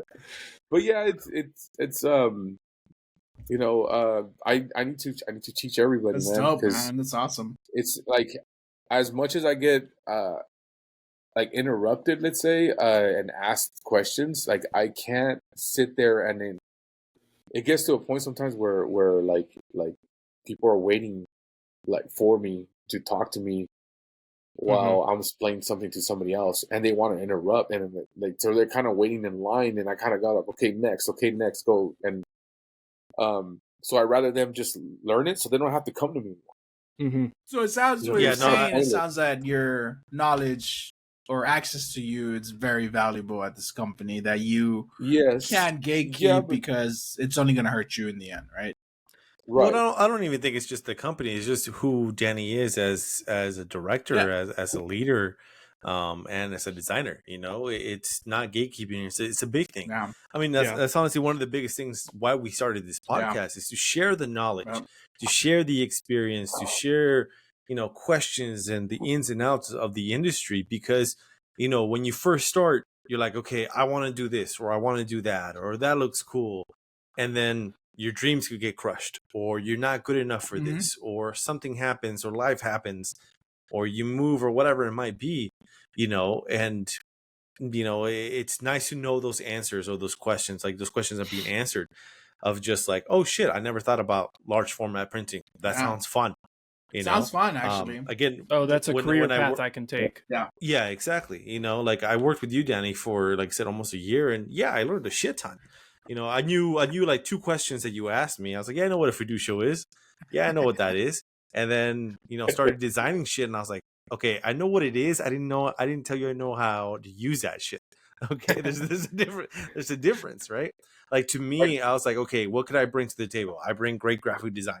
I could up the skill set on that shit. But now putting it up on the printer and setting it up, and does it work right? I need some help on that shit. But also, I was big enough and mature enough to say, hey, I need help. Yeah. Like, how do I do this? Because I don't want to fuck it up.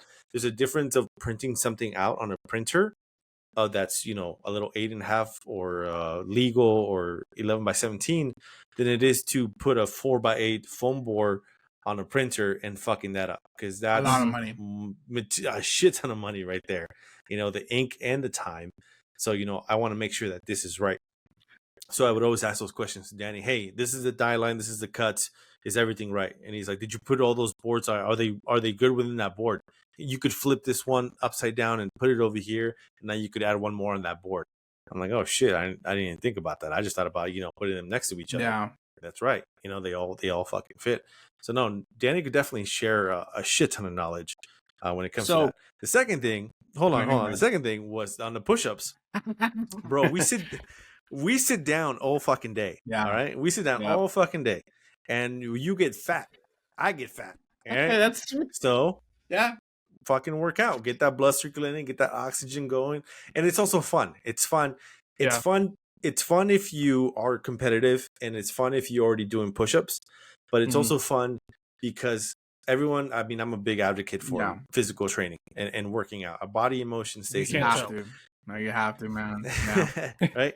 But seeing someone go from like 3 push-ups and they fucking fail and fall on their face, and then go to 20 push-ups and then go to 40 push-ups, the pride that they have. And I'm like, look at that, bro. That's amazing. Because Sly, when we first started working together at Tropicana, he could do 3 push-ups. He did 3 push-ups. Okay. And then that was it. He fucking fell on his face. And he's like, bro, this sucks. And then he kept doing them and doing them and doing them. And he's like, hey, bro, look, I'm at 42. And I'm like, there we go, like he was like, you just passed your minimum army requirements. No, you know what, dude? I was like, fuck yeah. Dude, we get so busy at work, and like I get so busy sometimes that I go without being able to go to the gym. And like the only thing that has honestly not kept me from getting like super fat is just my push-ups. And I was just doing 100 push-ups a day, maybe once or twice a week, the most, but always 100. And when I started, it was just 20, and then I went to 40, and it took a while, and then eventually I got to 100, and now but you build it up. Yeah, you build it up. So that is great. I love that Pete implemented that at Trop, and I love that he took it somewhere else. And like, you have to keep your mind strong, your body strong, and then you create really good design when you're like in that state of mind. But Danny, I'll ask you this, and I'm going to throw AIJ in there. So I'm with AIJ. Have you heard of AIJ Las Vegas? AIGA. I'll be honest, AIGA. I might have, but maybe, what is it? It's okay. That's okay. Yeah. Oh, AIGA. Yeah. Okay, you heard about him? I've heard of him. Okay, cool. Yes. Yeah, he speaks Spanish. Yeah, bro. I'm like, I'm a Mexican. Aiga. Have you heard of Aiga, homie? So here's the thing. So I'm on the board, right? And it'd be super cool to like get like a group of designers to go down to where you work at and just give them a tour of what you do, just to see the print. Okay. Is that doable? And could we do this? Fuck yeah, that's dope. So also, we do tours all the time. Man. We got clients come in. I mean, even when Art comes to the shop, Arturo, whatever. Bro, not Art. Arturo or Art. Pete. No, I like that. Art can call you whatever the fuck he wants, man. Yeah. He wants to call you. I have another friend named Arturo too, and I call him Art because he goes by Art. Yeah, But it's a good name. Arturo, yeah, No. Arturo's always been Arturo.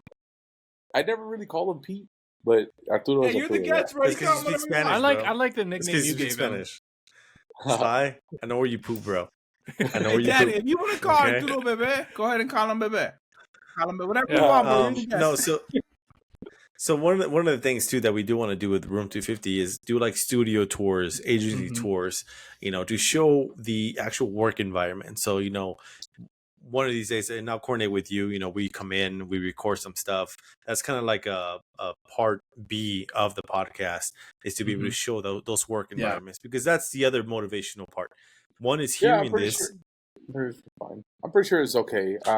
We have a lot of students from UNLV that come by, and we sponsor a lot of UNLV events. Oh. So, and our clients, we give tours all the time. Our clients want to know what we do, and we want to show them. So, even Arturo, when he comes back, he sees things different, and I show him new cool things here and there. Yeah. But he's been around our warehouse a lot, and then but every time, he could even tell you, he could come back one week and the next week is different. You know what I mean? It's, yeah. We're doing different things. That's cool. Or new things. And one thing too that is honestly that makes By Dzign like really, really cool is that the CEO, Kevin, is awesome. Awesome guy. Honestly, like I enjoyed my time with Danny, but I knew that wasn't my true calling. Like, to me, it wasn't where I would fit. Like, hey, I'm gonna be here for another 10 years. It was super fun. I learned a lot. And Kevin wanted me to work there, but Kevin was just so cool that I was like, shit, can I make this work? Like, can I be here, a long time? And honestly, yeah, I thought about that. I was like, yeah, this is a cool place. Danny's an awesome leader. Kevin's an amazing owner, amazing leader, super chill guy.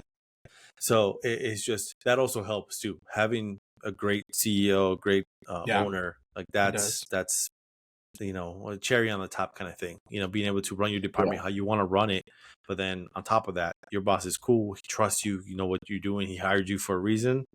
Bam. I mean, that's honestly why I love my current job, is that my direct report, my boss, lets me be creative. And he's like, hey, I hired you for a reason. Do your shit. Yeah. I've done my shit. He's only had maybe 2 or 3 comments out of the last 7 issues that we printed. Nice. That, he's like, and it wasn't even like a redesign. It was just kind of like a, hey, can we do something a little bit like can we switch this and this? And like, oh yeah, sure, here you go, done, cool. Yeah. That's it. So, well, now when it comes to printing machines, sorry. No, I just wanted to say, Danny, I'm so glad you came on and talked to us, because I feel like you're perfect for what we're aiming to do in our community. Like, you're a designer who started as a design, and then you were like, well, print is where I want to be. And I love that, because that lets our new designers that are coming in our industry know that, like, hey, there's so many places you could go as a designer, and just being locked into one, that's not it. Like, we have so many things we could do, and you're like a perfect example of that. So thank you. Really appreciate you being on. Yeah, it's I think everybody kind of starts that way. I've had experiences with people who just got a job as a printer. They come out of high school or college or whatever, and they just get hired. They know nothing about graphic design, but they know how to work the machine. They know how to finish, laminate, all that stuff. They know how to do the finishing. They know how to set up files on the rip and splice, walls up and all that stuff. And now you keep saying rip. What does rip mean? Design. I'm sorry? You keep saying rip. What does rip mean? To be honest, I forgot what it stands for, but a rip station. Yeah, I forgot what the AJ stands for. It's like a rasterizing and it's like it has to do with rasterizing the image to print, right? So I stand corrected, ladies and gentlemen. He does not know everything about print. Okay, sorry. I didn't know the acronyms, but yeah, I know what a fucking fiducial is. So a rip station is it's the program that you use to send or set up the file for printing for whatever printer you're using. So there's different types of rips out there. Like the top rips out there is like Caldera, and that program you can use to set up files to print on almost any printer, and from a Roland to a HP to a EFI printer to like whatever kind of large format printing that you had. That program Caldera, you can use it. It's like the Photoshop or the setup. So you use that station, you open it up. They never have good resolution. It looks like fucking the worst resolution ever. I remember this now. Okay. So Yeah. it's just for layout.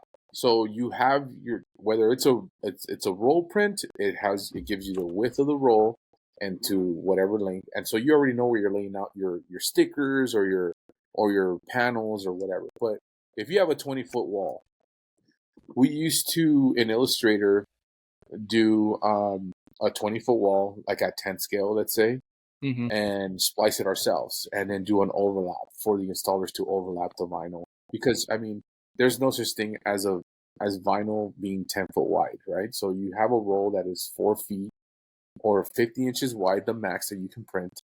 So you're doing your panels at 48 inches or 50 inches wide, but you have to do this huge 20-foot long wall, 10 foot tall. So you're doing 10-foot panels. Boom, boom, boom. You know, like, let's say 5 panels. And the rip station allows you to, like, put the whole image in, and then you go and you splice it. And it shows you where the splices are at. You can splice it horizontal or whatever. Whatever it splices at, it'll process that and it'll throw it on the printer, and the printer will print those panels. When you're doing a roll, when you're working with a roll printer that has to do with vinyl or anything, when you're working with a printer that has to do with boards, it'll show you the board or the size of the board on the screen, and then you start imposing the files, like how Arturo was explaining, like, I have a 22 by 28 file, or I have an 8.5 by 11, and I need to do 20 of these, so you put them up. Like, pretty much you play Tetris with it. You know what I mean? With that rip, you can also adjust color, you can change levels and all that. And those programs allow you to do like your color like on point. So if you have certain Pantone colors, they read Pantone nice. Code and all that stuff. So if it's Pantone 141 or Pantone 294 or whatever you're calling it, the rip station will understand the Pantone color from Illustrator, Photoshop, whatever program you send it from.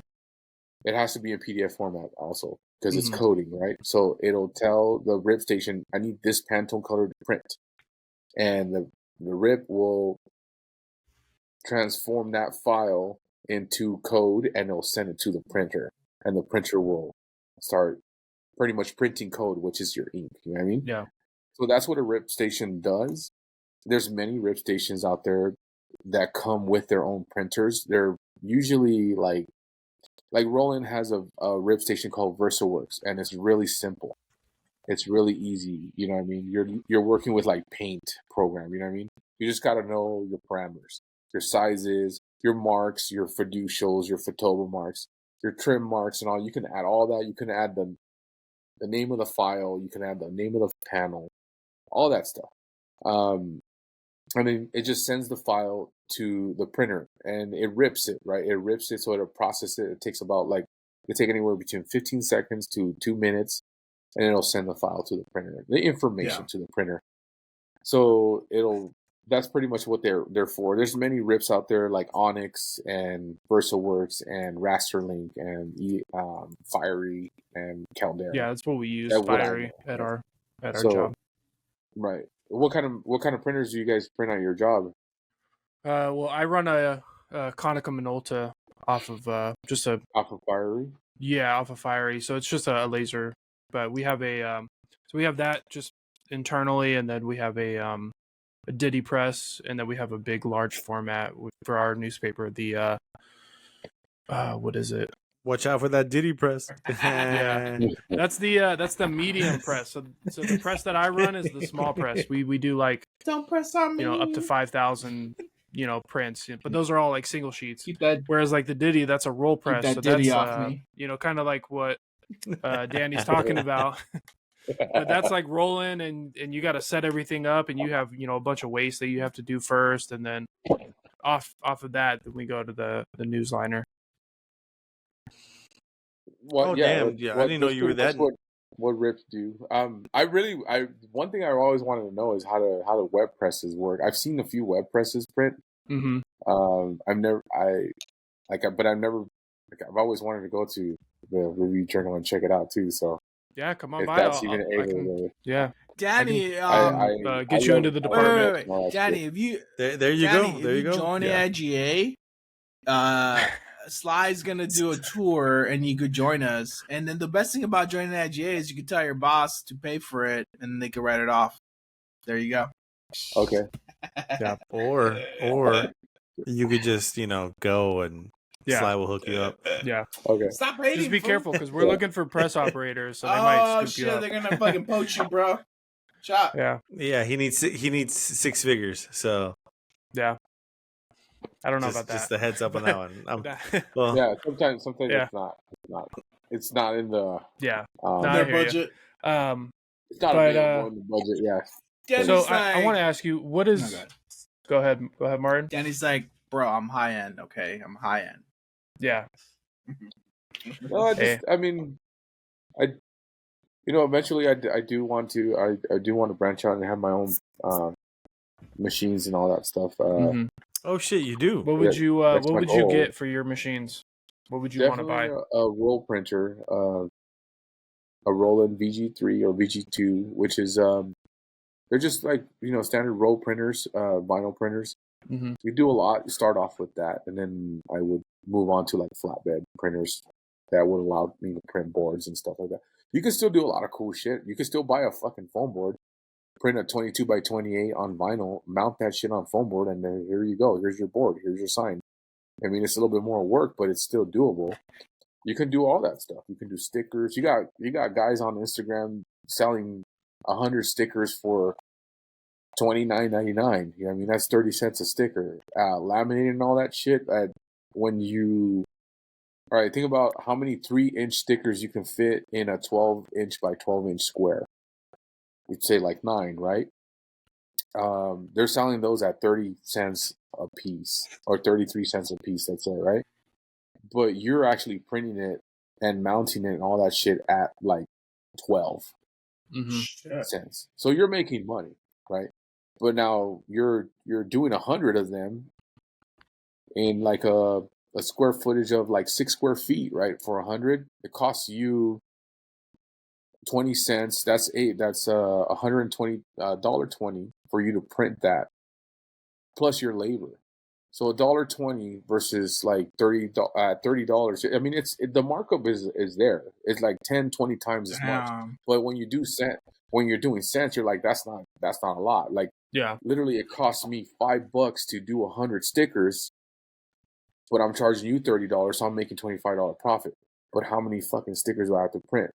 It's the marketing. It's like if you put that out in Instagram or TikTok or whatever, and you selling that, and people are just buying it, you really need to just sell about 20 different stickers like a week, and you're making your $500, $600 week on the side, when that's just on small stickers, and then it could be countercut and all that stuff. But yeah, that would be the printer I would get, the like a Roland vinyl printer first. Damn. And eventually move on to flatbed and then. But I mean, come on! I mean, if printing the printing companies out here, they're all ready. They have vinyl rolls, they have vinyl printers, they have flatbed printers, and they have CNC machines. So they're one-stop shop. Yeah. Right. That makes you a one-stop shop. I have a question. Yep. Now, hold on. Let me backtrack real quick. Now, when it came to vinyl, we said roll out vinyl. You are not capped on height. You're capped on width, correct? Width, yes. And what's the width again? Well, the standard vinyl roll is 54 inches wide. 4.5 feet. 4.5 You don't print 4.5 feet. You can't print edge to edge on none of these printers. You have you have the rollers that hold the vinyl down. It does not let you print past the edge rollers. The one on the left, one on the right, due to the fact that you don't want like roll marks on your print, right? So it only allows you to print inside of the farthest two rows from the left and right. The maximum width that I've ever accomplished was about 53 inches, and that's like pushing it because the laminate's the same width. So now you only have a certain amount of like leeway, so you can't really fuck up on a lamination. You know what I mean? You can't let it like skew because then you mess up and you won't laminate your whole artwork. So I kind of make sure that every panel or anything or the maximum width of print is like about 50 inches for me. 51 inches, let's say. And that's something that you worry about on your end. A graphic designer, if they're doing a big mural or, some like window clings or some shit, that needs to be wrapped, they don't have to worry about that. That's where you come in and do all that stuff, right? Yeah. And now, so our people can understand, if anyone's interested in this kind of career path, your vinyl, when you print at that width and, it's going to be, say, fucking 8 feet wide, what's the overlap on that? Standard overlap is 1 inch. So you want to make sure this panel and this panel overlap at least 1 inch, which would be, you have half an inch bleed this way and half inch bleed this way, which will make it 1 inch overlap. So you line up the artwork. You always want to make sure that the installer has enough overlap so that they can line up the artwork correctly. They will kick it back. They will not install it. It's literally impossible to install something that you cut to size. We wrap. I was just about to ask, did they ever kick anything back or like have to run something because the client wants it and somebody messed up the print? No, because I don't allow that. I don't know. I have never allowed that. It would have to be like a mistake. It would have to be like an error on the person that was running the rip that forgot to do overlap. Yeah, because that's what you do on the rip. You put the whatever size wall it is, you give it the panels, and then there's options. You have to tell it, give it an overlap. How much? 1 inch, 2 inches, 3 inches overlap. You know what I mean? If you guys ever go to the casinos out here where they have, or the malls where they have these retaining walls that are like construction walls, and they're coming soon, this restaurant or whatever. Just take a look at anything that's wall wrapped out here. You can't really tell, like when you're walking up to it, you can't tell until you're next to it and actually feeling in between the panels. You'll see 1 inch exactly and feel it, and you're like, "Damn it! It looks so good that they lined it up so good." Now, you can see some flaws there too. Not everybody's perfect, but you can hide some shit like small text letters that are not lined up perfect because it's really difficult sometimes when you install vinyl. Martin knows what 1 inch looks like, so. You gotta know how to use it, bro. You gotta know how to use it. That's what matters. But yeah, so it's frustrating. I mean, and then just kind of picture you giving an installer 2 panels to put in, and they have to butt it up now for it to line up. It'll never line up perfect, and they'll be so frustrated that they'll just kick it back and say this is not working. And it's definitely a reprint. It's never an excuse, or it's never like, well, they could have done it this way. No, it's like that's the way you do it. And even in vehicle wraps, like when you do box trucks and all that all has an overlap. There's no such thing as 10-foot wide vinyl. Like the roll is never 10-foot wide. The biggest roll that I've seen is 60 inches, which was 63 inches, which is a 5-foot roll. And there's printers that print 5 feet. And I would like to have a 5-footer, but everything's standard at 4.5. 5 feet, you only get it if you're doing large prints all the time, like big, huge windows and shit like that. But I see. Okay. Interesting. Okay. That's super cool, man. That's a knowledge drop right there. Sly, you were gonna ask something. Oh, yeah. Sorry, we kind of got away from it. I was like, what was I gonna ask? Well, I think didn't you say like would anybody kick anything back or something? Yeah, like that? So there was that, but before that, we were talking about. I asked you what kind of machine you would get if you were going to start your own business. But what are the things that you really like to do on like prints? Like what are your favorite kind of stuff? We talked on the vinyls and the stickers, the wraps, that sort of stuff. But like, is there ever something you're like, man, I'll never get tired of like doing that one thing? Stickers, bro. Stickers. Stickers. Stickers are Yeah. fucking fun though. Come on. They're so much Yeah, fun. Stickers so are much fun. Everybody loves And them. then you Everybody fucking love wants stickers them. from your child. Remember when you were a kid and you're fucking sticking that shit all over the You place? do die cuts too, Yes, die cuts. Those machines do die cut Nice. as well. like as they prefer print, die right? cut. Like they print it and So there's great options with those machines. You can we've done where like you print it. You I mean you don't want to print too much, but you print like let's say 100 stickers, and it'll bring it back and it'll start kiss cutting. You know, it'll start Yeah. kiss cutting the vinyl, and then you weed it out, and then now you put masking. Now you have stickers, right? Then Mhm. there's the other way where you can do the same thing, and it won't kiss cut. It will perforate, because it'll jab it in. So while it's cutting, it's jabbing the vinyl through like Oh, a wow. perforated ticket, you know. And when it's done, you can just pop them right out, whatever shape you do. Like even if you do like a skull, you could do the shape of a skull. You know what I mean? And then there's the best part, the best stickers that I love to create is the ones that are laminated, because they look super professional. I mean, anything that's laminated, gloss or matte, like looks really professional. it's the only Okay, one we're that coming lasts to on you for cars. some stickers then. The quality's great. Yeah. So that process is a little bit longer. So you would print the stickers with fiducials, like, which is registered. You know, I don't want to say, but No, you know, say it. No, No. because we were asking. Someone, Well, I mean, someone that has to should- listen to the podcast Oh, yeah, right. the entirely. whole podcast. Yeah, Yeah. so there we go. So what's a Fiducials are- fiducial? Tell me what a fiducial is. Okay, fiducial is a registration, Ah, but it's the proper term for printing. And what is a registration mark? A registration mark is a mark that tells the printer where to fucking cut. So, coordinates, pretty much. So circle. when you add fiducials to a It's your print, butthole. it's a little dot, a 1/4-inch circle that is black on all four corners. Or when you do it yourself, you could do as many fiducials you want, or you can do, you know, minimum 3, right? But if you put 4 fiducials around or 5 fiducials around, the process is this: like, you send the cut file with fiducials. It's going to tell you, okay, read the first fiducial, and then the coordinates from that fiducial, it'll tell you the distance between the fiducial and where you're going to start to cut. So once it starts reading all the fiducials all the way around the image, then it knows exactly where to cut.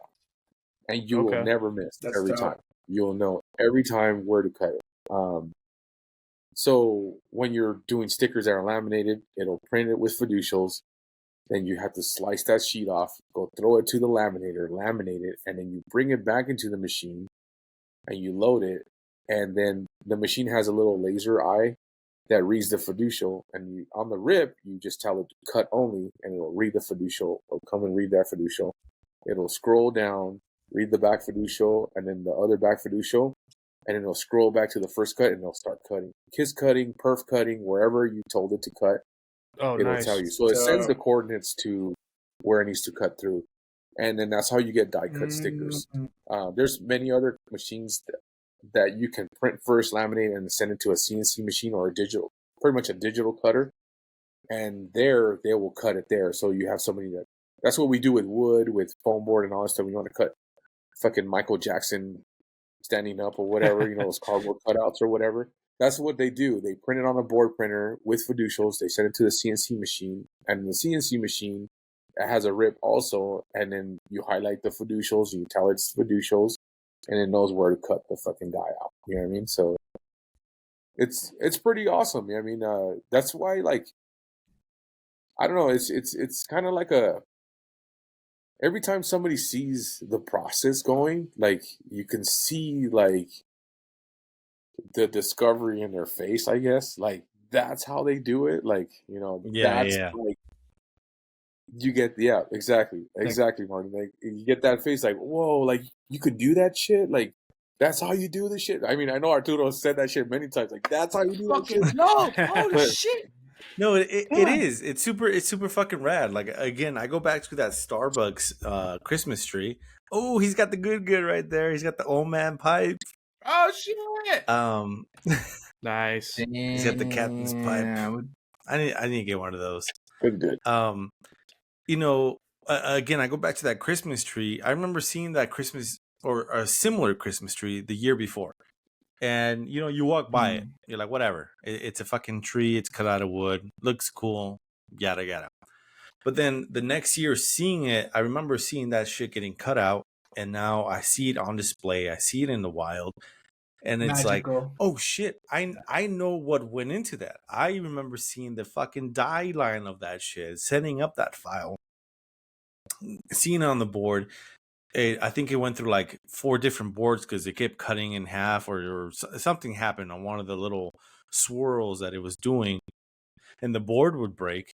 And it's like, oh, gotta get another board. I'm like, well, that costs money, and the machine's not running for 2 minutes, so that's $10 right there. Like, fuck, man, like that shit fucking changes a lot.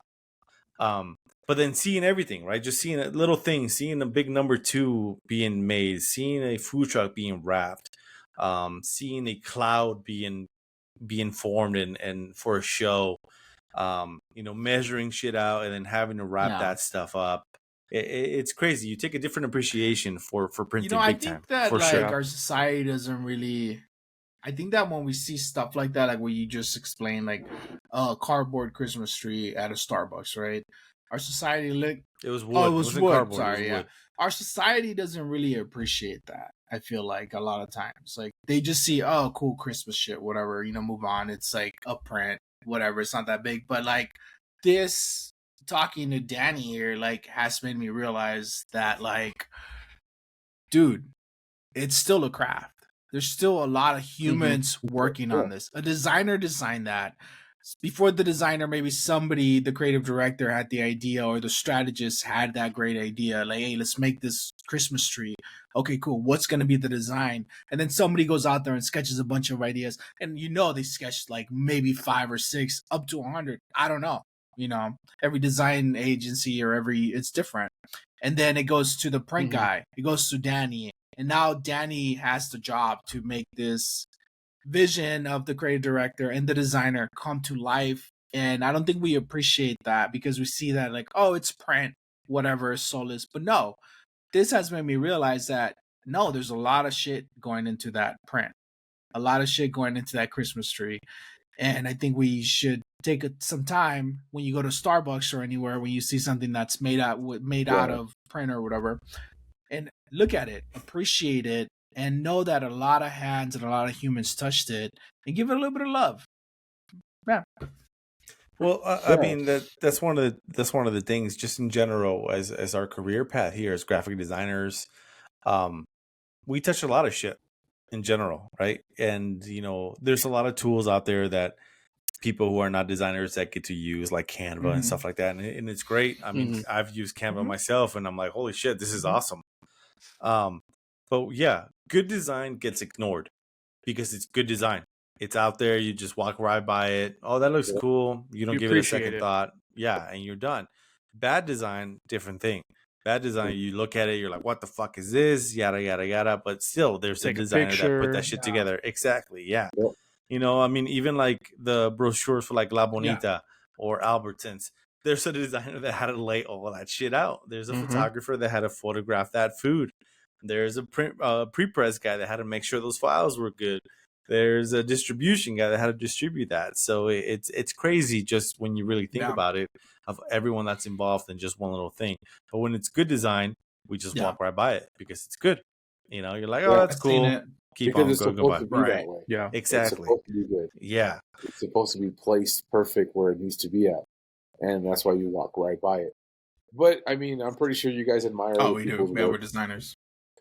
Pretty sure when you guys are, I don't know, downtown or at the movie mall theater or whatever. That's my movie jam, theater, dude. When I'm in a movie theater, I'm like, oh my god. Yeah.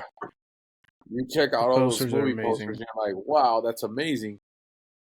I'm more of the guy that like, how they fucking build this shit. Yeah. Like how they get this display. Hey, that's important though, because there's a lot of people that go into those 3D, you know, I don't know displays. what they call it, call outs or displays that, you know, they interact with them. You know, they want to take their picture with Gru or be part of Godzilla or shit like that.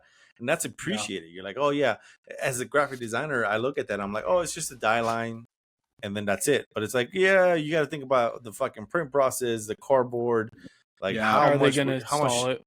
exactly? How is it going to stand up? Mhm. By itself. Is Is it it going going to to be fall over easy on enough someone? for Yeah. a person to be able to build this? That's not you, because you're Yeah. sending it off to a movie Yeah. theater, and they have some, kid who just got hired right out of high school, and he's got to build this thing now Yeah. for the Yeah, movie exactly. No, for theater. the Yeah. longest, Yeah. for me personally, like going to the movies was like, as a designer, was like, oh shit, I'm excited to go see the movie, but I'm also excited to see those trailers, like those posters for the new movies coming out, and then to see those 3D pop-ups, right? Like, and then I would look in the back and I'd be like, shit, how did they do this? Like, how's it standing? What cardboard did they use? And all the shit you gotta think about. Like, some of these displays, people could go down there and sit on them. And that's where you got to start Mhm. thinking, like, how good does the display need to be? I know it's wood, but is it going to be safe for like somebody that's 200 pounds to sit on it without breaking it and somebody getting hurt? And you Yeah. don't think about that as general public, right? As designers, we kind of do think about that, but the general public doesn't see that. They just see a display. Oh, I can take a picture and share it on Instagram. But there's so much going into that. And like, for me, that's something that I would love to do. Like, do designs for movies and do those 3D posters, like stand-ups or whatever displays. Like, that's always been a thing that I would love to do, at least one of them. That's one of my like long shot aims that I wish I will do eventually as a graphic designer. But yeah. Yeah, we get things like that at work all the time. It's just curveballs, pretty much is what I call them. And there might have been time where like we need a movie display, and it's just because the theme of the event might be like the movies. So now they want to just add everything that has to do with movie theater or whatever. So if they ever want something like that, that's something that they would request or a client would request from us. And then now we have to figure out like shit, we've never done this. We can do it, but we're gonna figure out how we're gonna do it. And yeah, all the logistics have to be like on point. Like you can't just make it for somebody to sit down. And there's many times that we've done displays where we're like, shit, what if somebody sits on this? Like just because they're fucking around or they just want to hang around, like the Las Vegas letters that we Mhm. did. Like we did these huge Las Vegas letters, and they're a hit. Like I mean, we showed them and they've gone out many times. They get wrapped all the time, different faces, you know what I mean? And it can also be lit up from inside and all that. And but their bases are pretty big. But now we're wondering, like, what if somebody sits here? Like, will it topple over? So we have to think about all the logistics of that letter or that item that we're creating. So now we're adding weight to it, or we're adding sandbags behind, or we're making a little compartment to add a sandbag for weight in case there's wind because it's outside at the pool area or whatever it is. But you always have to, keep in mind that people get drunk. I mean, it's like this is an event. People drink, and shit like that. So They're gonna do dumb shit. we did have an incident one time in New Year's at the Orleans. We did these huge frames for a New Year's party, and somebody went and sat on one of our displays. We literally put signs, "Do not sit." It's not really for sitting, but it's a base of a frame or whatever. And somebody got hurt, and they're trying to like sue, but you can't sue no more because there was a sign there. Stuff like that. You have to think about all that crap, and it's like really like I just wanted to print. You know what I mean? I just wanted to print. But when it gets to like displays, I mean, that catches my eye all the time. And the safety of the people, I'm pretty sure the company that does whatever display that you're seeing at the time, they've already gone through the whole process of making sure that display is safe. For whoever, children or non-drunks, let's say, but non-people. Non-drunks and drunks, Well, I mean, I'm saying that because, people get, it's Vegas, I mean, people drink, you know what I mean? And you just got to make sure people are safe and nobody gets hurt, I remember when I was working with you, you guys built that big Starbucks cup, and it was just used for like one day. Oh, you were there during that time? Yeah. It Dude, was that thing was fucking massive, huge fucking Starbucks, and then they wanted people to walk through it. and you guys were like, "What the fuck? Now we gotta make a whole new shit." Because it was like now it's gotta it be was even like bigger. half a Man, I wish cup. I could show you guys. Can I? Yeah. Can I share? Yeah, Go for it, bro. yeah, If no, you you have can that, share your share. screen. Let's Yeah. go. Let me see if I Um, can. Let me see if it- I can bring How it much up. did real it quick. cost? It was this big How much did it fucking- cost to make that it- cup? oh, I'm just curious. It was a big fucking Starbucks cup. I don't know. It was like 20 feet tall. I could be wrong, Oof. but it was fucking tall. And then I remember, yeah, you guys were like, "Oh, they wanted to walk through it or some shit," and it's like, "What the fuck? We have to cut a hole or something like that." And then it was just used for So a at day. like And then at that our was it. job, Quillen, Yeah. we had this like Raider cup thing, and we built a big ass cup through this one company, and that was actually a lot of fun. So I was wondering, how much did it cost to do your cup? Oh man. To be honest, like cost wise, probably like I don't know, maybe about like $600. Okay. Okay. How do I? But that's their Click price. You have to hit, share right there next share. sleeve. Oh shit! I don't even know on that. To the bottom. All right. Let's say again. Bottom right. Bottom right, left. there's that little I'm listening. phone I'll be right back. icon, and right next to the phone icon, there's a share button. Oh, It's yeah. a little box with the up arrow. Okay, I'm gonna share a screen. Sorry, I'm on a Mac. So I was asking for permission now. Of course. Permission on everything. Yeah, they're super tight with the security. Okay, entire screen share. Okay. Let me see if I can. Nice. So this is the warehouse. Oh wow. It was at the Palms, and so like pretty much what it is so we were supposed to walk through it, and then they made it like a pass through, so they were gonna serve drinks through here. Oh, There's okay. somebody here and they're passing like a hot chocolate through Mm-hmm. our pumpkin spice, yeah. Yeah, pumpkin spice chocolate. latte. So like right here is like the latte dripping and shit like that, or the pumpkin spice dripping with gold letters and stuff. But this was like a wooden frame that we made, and then we bent the foam board, and then we bent foam board here, and then it's all hot glue, screws, and foam board, and you know what I mean? Yeah. So but this thing's massive. I mean, look at the guy. I mean, he's probably like what 5'10" or 5'5" or whatever. So it had to be at least 10 feet tall. yeah, I think it's huge, man.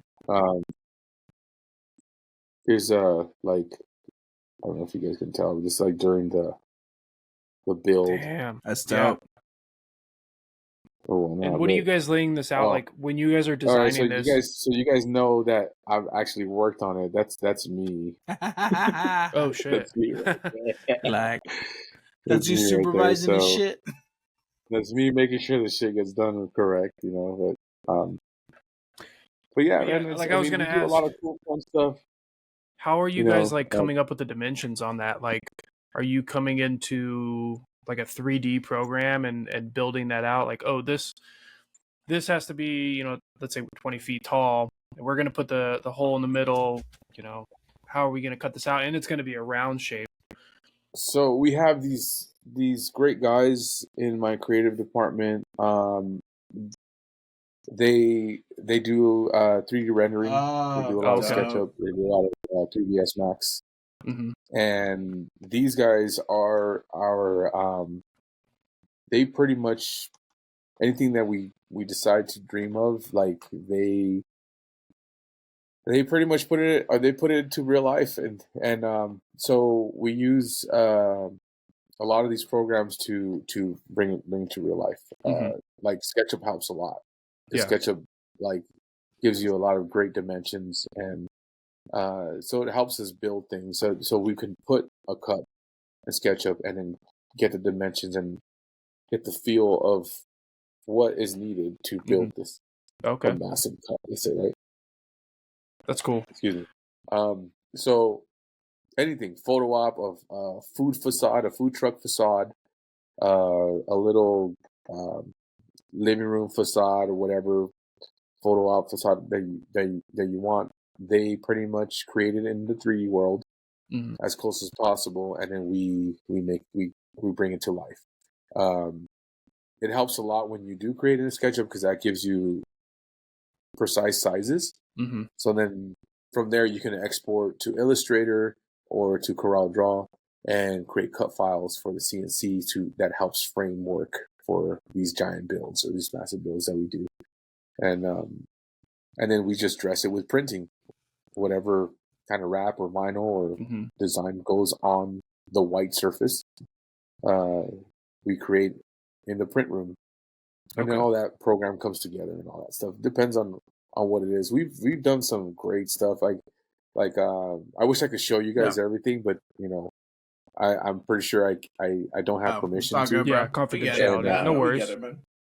But it's like it's great. It's great to be part of the process, and then when you see it come together, it's something to be proud. Yeah, it's dope, bro. Okay, you know what I mean.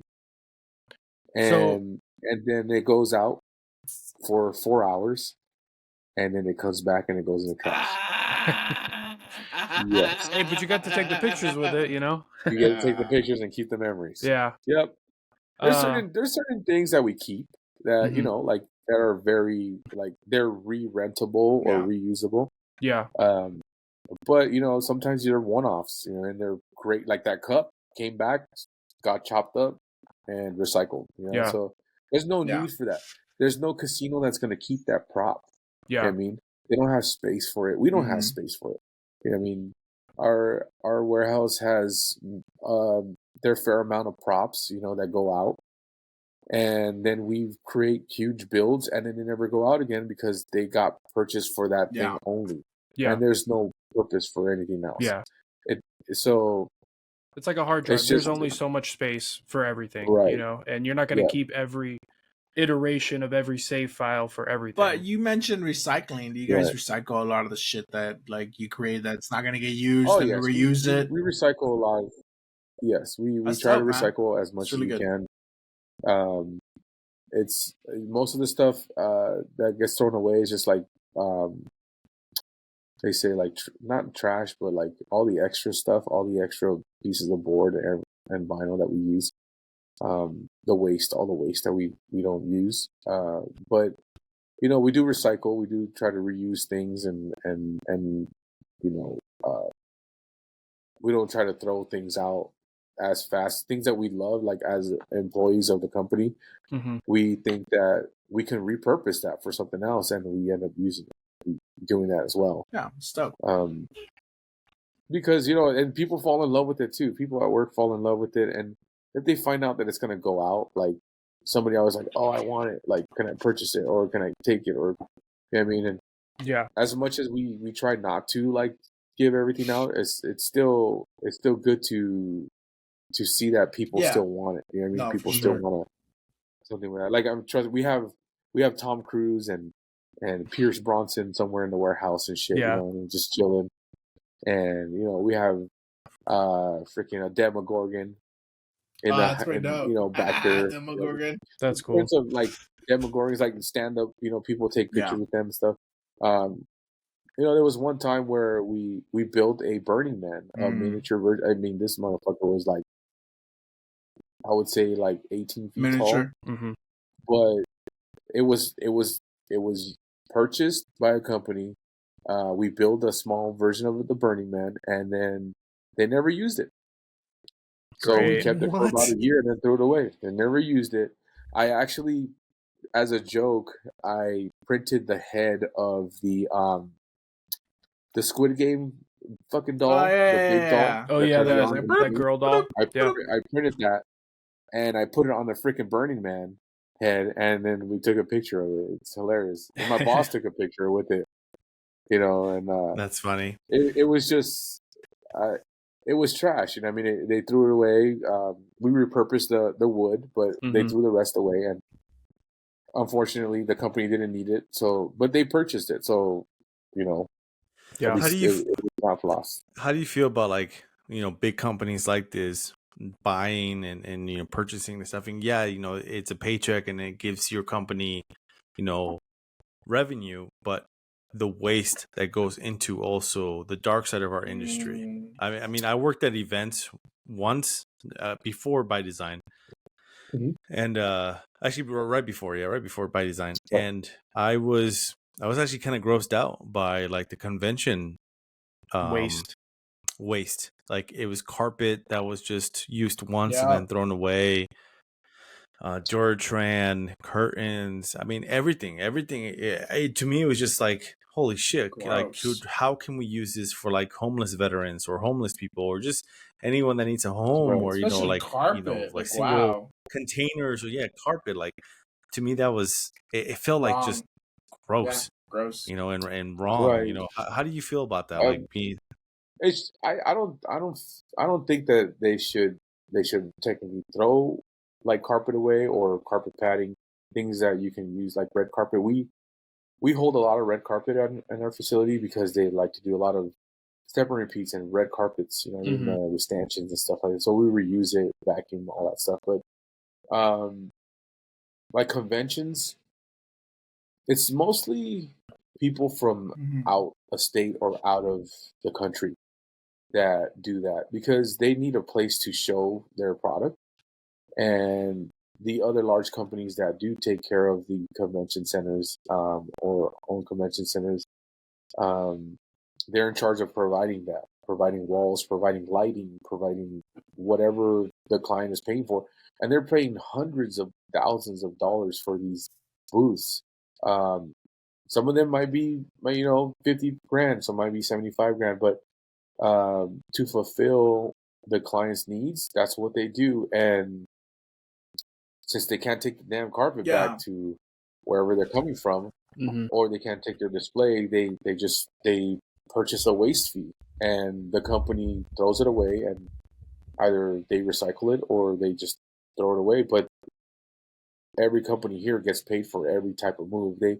They marshal you here where you have to go to a marshaling yard and they weigh your truck and then they charge you based off the weight of your truck.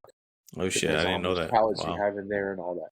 So it's not as easy as like I have a client that wants a booth. I'll build it in my warehouse and now I put it in pallets. But these pallets weigh, 2 tons, 3 tons, whatever. Um, they're gonna charge me $3,500 a ton. Now you're gonna have to pass that charge to your client, and that's already like 11 grand, 12 grand on top of their $75,000 booth. Mhm. And then you quote all that out and they pay for it, because these are high end Yeah. companies that come from overseas or, from, different states and they're willing to pay.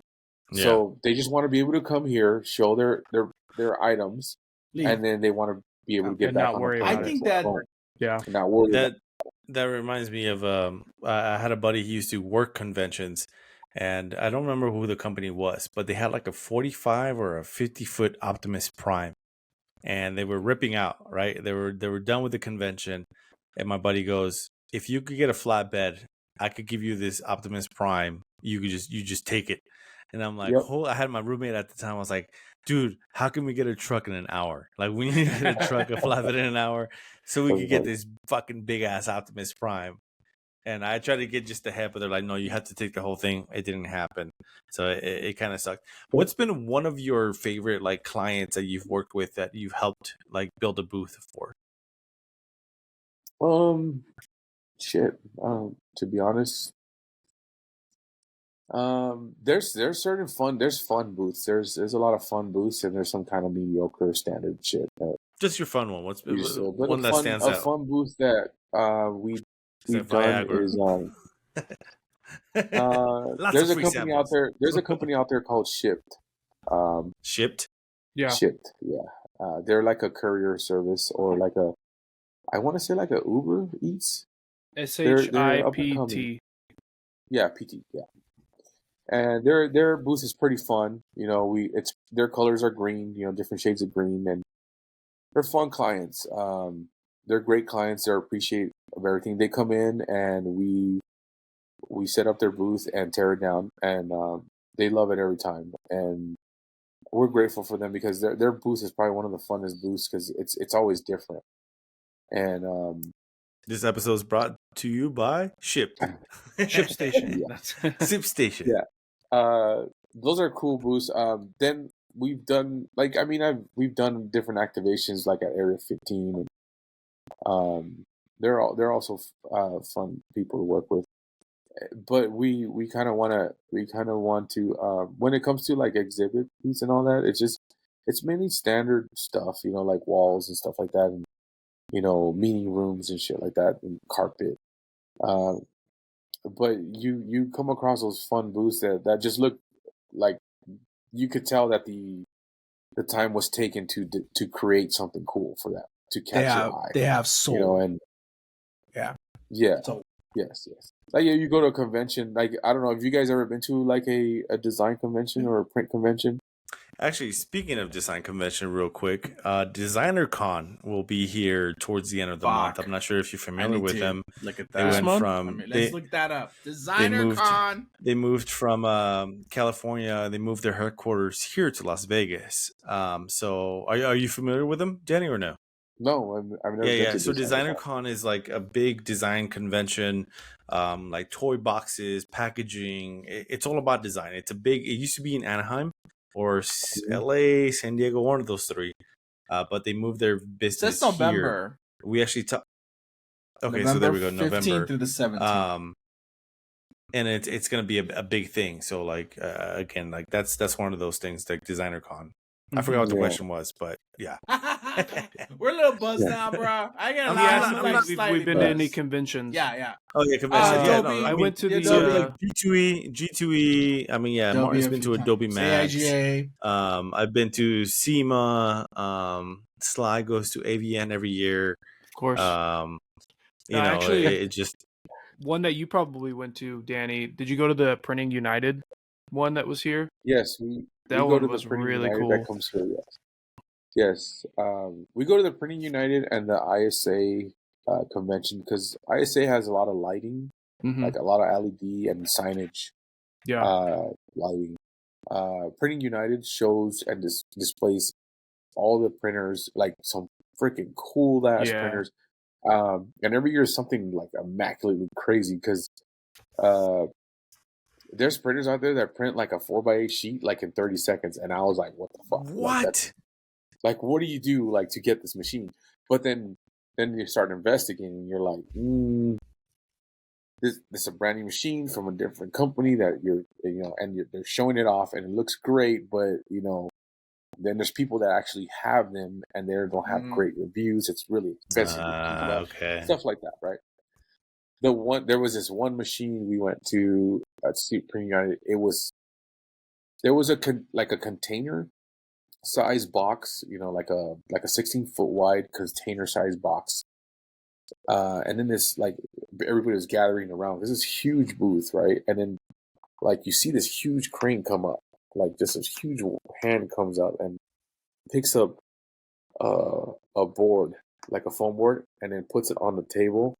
And then the table has like this rolling device, and it just like sucks the sheet into the container. They close the door, and then it opens the door. Like 5 seconds, it goes, and it comes out printed, whole like 4x8 sheet. And then it grabs it, sucks it up, throws it to another rolling, and it rolls to a CNC machine. The CNC starts cutting out all kinds of boards from it. And then now they have a shit ton of cutouts of boards in like a minute, you were like, let's say. And like, we're like, what the hell is that? Well, I mean, it's fucking $2 million machine. Yeah. $2 million, bro. Goddamn. That's something that's something that only like, high-end companies that need that type of turnaround. I guess what kind of company needs that kind of machine? He's like, not us. I'm thinking like maybe like Freeman or GES. China. Yeah. Like China. Yeah. Like China, let's say. Because China that the China company.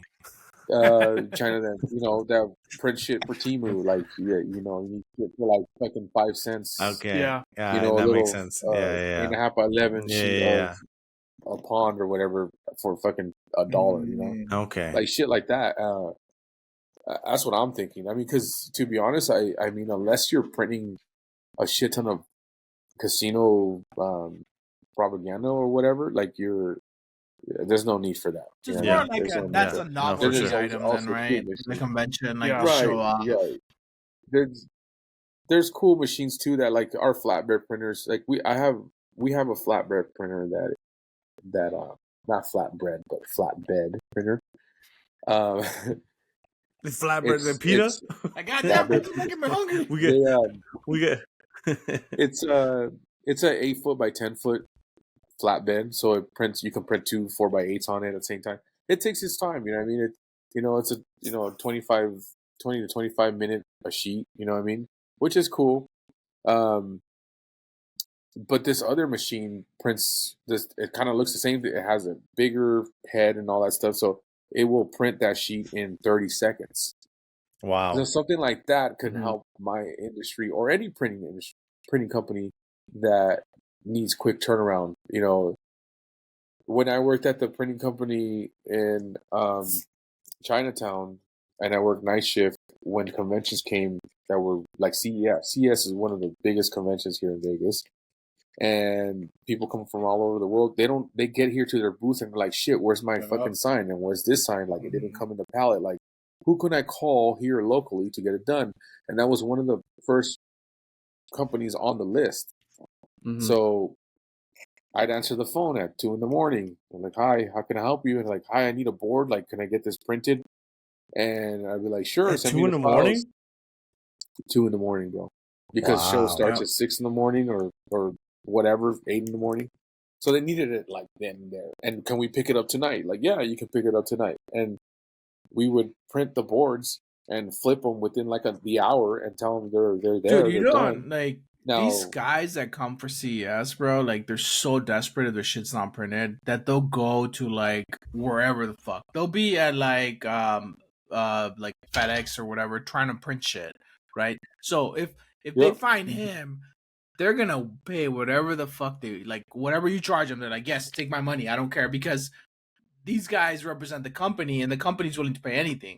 So at that point, Yeah. Right. Danny's making fucking big bucks on that shit, man, because they're so desperate, right? Right. So it would be things like a sign that is a 2 foot by 3 foot sign. Normally something like that would cost about $48 to $52, let's say, on regular 3/16 foam board. And 3/16 foam board, a sheet is like $18, right? The whole 4x8. These guys would call and they would get a 2x3 sheet, and I'd see the invoices and it would say $147. Ooh, yeah, I mean, yeah. Yep. I expect And you're that. like, Yeah. okay, $147 for the little piece. Yeah. They pay for it. Now I need 10 of them. That's Oof. $1,470. But the greatest part about like They doing pay it. business with these people is that you don't feel bad at all, bro. You don't. Well, No. I don't feel bad, but at the same time, I do want to do the customer service thing. I do want to Yeah, make sure you no, take care of definitely. the client, because you know what? No lie, like because you take care of them, then every year they come That's back true. and they come back, and you're the first person they call. Oh yeah. Like, don't worry, shit hits the fan. You call this company and it gets done. Yeah, That's no, true. that is true. That is true. When No, you you're take right, care of Danny. the You're client, right. they do come You back take care of your big client. time. For sure. You do that stuff. But yeah, hey, you know what? Like personally, like, you know, feelings aside or whatever, like you should have came prepared. Yeah, Maybe. yeah. No, You should for get sure. prepared, you should That's make true. sure everything's done. But it doesn't always help. It doesn't always work that Mhm. way for them. Especially like companies that come from China or companies that come Yeah, from they come all any over. overseas company. They're just not ready. They just come and the company pretty much already paid for all the services, and if they're missing signage and all that, they're the ones who have to make sure it happens, and they're the ones that have to make those late, like, desperate calls or whatever. So I So want yeah, to. I wouldn't want to be in their predicament. Yeah, either. you're right. Oh, So, okay. Yeah, I want to segue a little bit to you know, if you're just getting into this industry, what would be your advice to be, to a new designer? Like, how could they get into your field? How could they get their foot in the door to being able on these print shops? ask questions. Like, ask as many questions as you can. Ask as many. Like, don't ever feel like somebody who won't answer your question. Like, don't think that the door's just closed right there off of just that one person that did not help you out with. there's great people out there that always help out, and like the reason why I say ask questions, because I tell everybody to ask me, even though you forgot what I had let you know 5 minutes ago. I'd rather you Nice. ask me again so you figure it out than you trying to spend an hour or two figuring shit out That's yourself. dope. And to be honest, I've always asked questions. I give two shits. Like, if you get pissed off because I've asked you a question, then you're not the right person for me to ask. I'm gonna ask the next guy. Mhm. I'm gonna ask, or I'm gonna just sweet talk you into like, hey, like, how's it? Like, make you a buddy so where I can get those answers from you. Because there's a lot of people that gatekeep, and they don't want new people. I mean, they have job security already. So if this new kid on the block comes in and he's really good, like let's say like Arturo comes in, he's really good, he's a great designer. Like, what kind of potential would he have if he has the same knowledge that I have in printing? You know what I mean? You wouldn't be Like, talking to us right now. so like, but then also, like, is he willing to learn? If he's the kind of guy that is willing to learn and wants to know everything, be that person. You know what I mean? Be that person that wants to know it. You know what I mean? Not just to get your shit done, but to make something, make it your career or whatever. That's the advice that I would tell somebody who wants to start this. Like, are you like, some people find printing boring.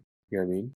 So it's like, if it's not for you, it's not for you. But people who love artwork and love, the transition from art to print, they will always like that, and they will always be interested. So don't ever feel discouraged if somebody doesn't have the right answers for you. Just ask the next guy, or Google the shit, YouTube the shit. Always learn. I mean, always like not, don't give up on asking because somebody pretty much shut you down.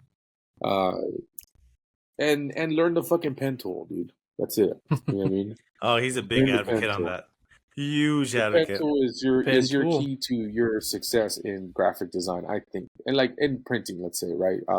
Because there's no better tool than that one. I mean, I know we're venturing into AI and everything, but still, I mean, you could tell AI whatever, and it still won't be exactly what you want, but it'll be something. It's just the pen tool is your hammer.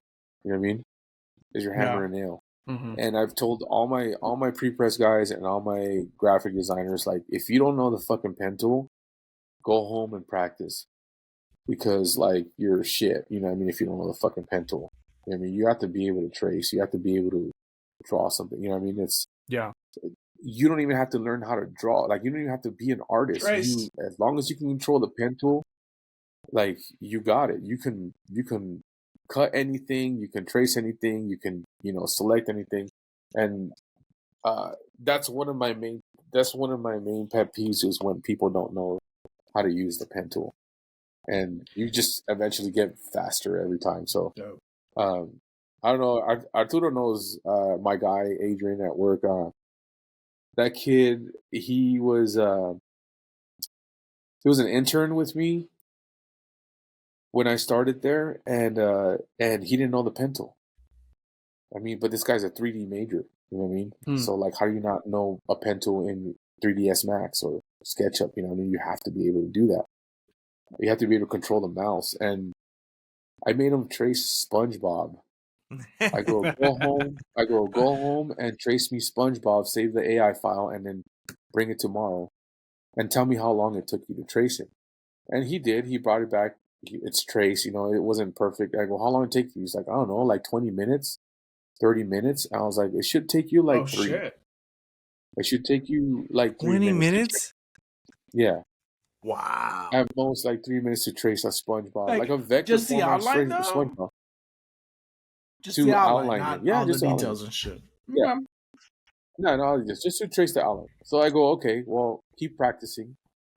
And I mean, I could ask him right now. I could put a fucking SpongeBob in here. He'll fucking trace that motherfucker in fucking 30 seconds, a minute. You know what I mean? And good, you know what I mean? Yeah. And then I got other people there that just like, okay, they were there, and I told them the same thing. They didn't give two shits about it. They still trace.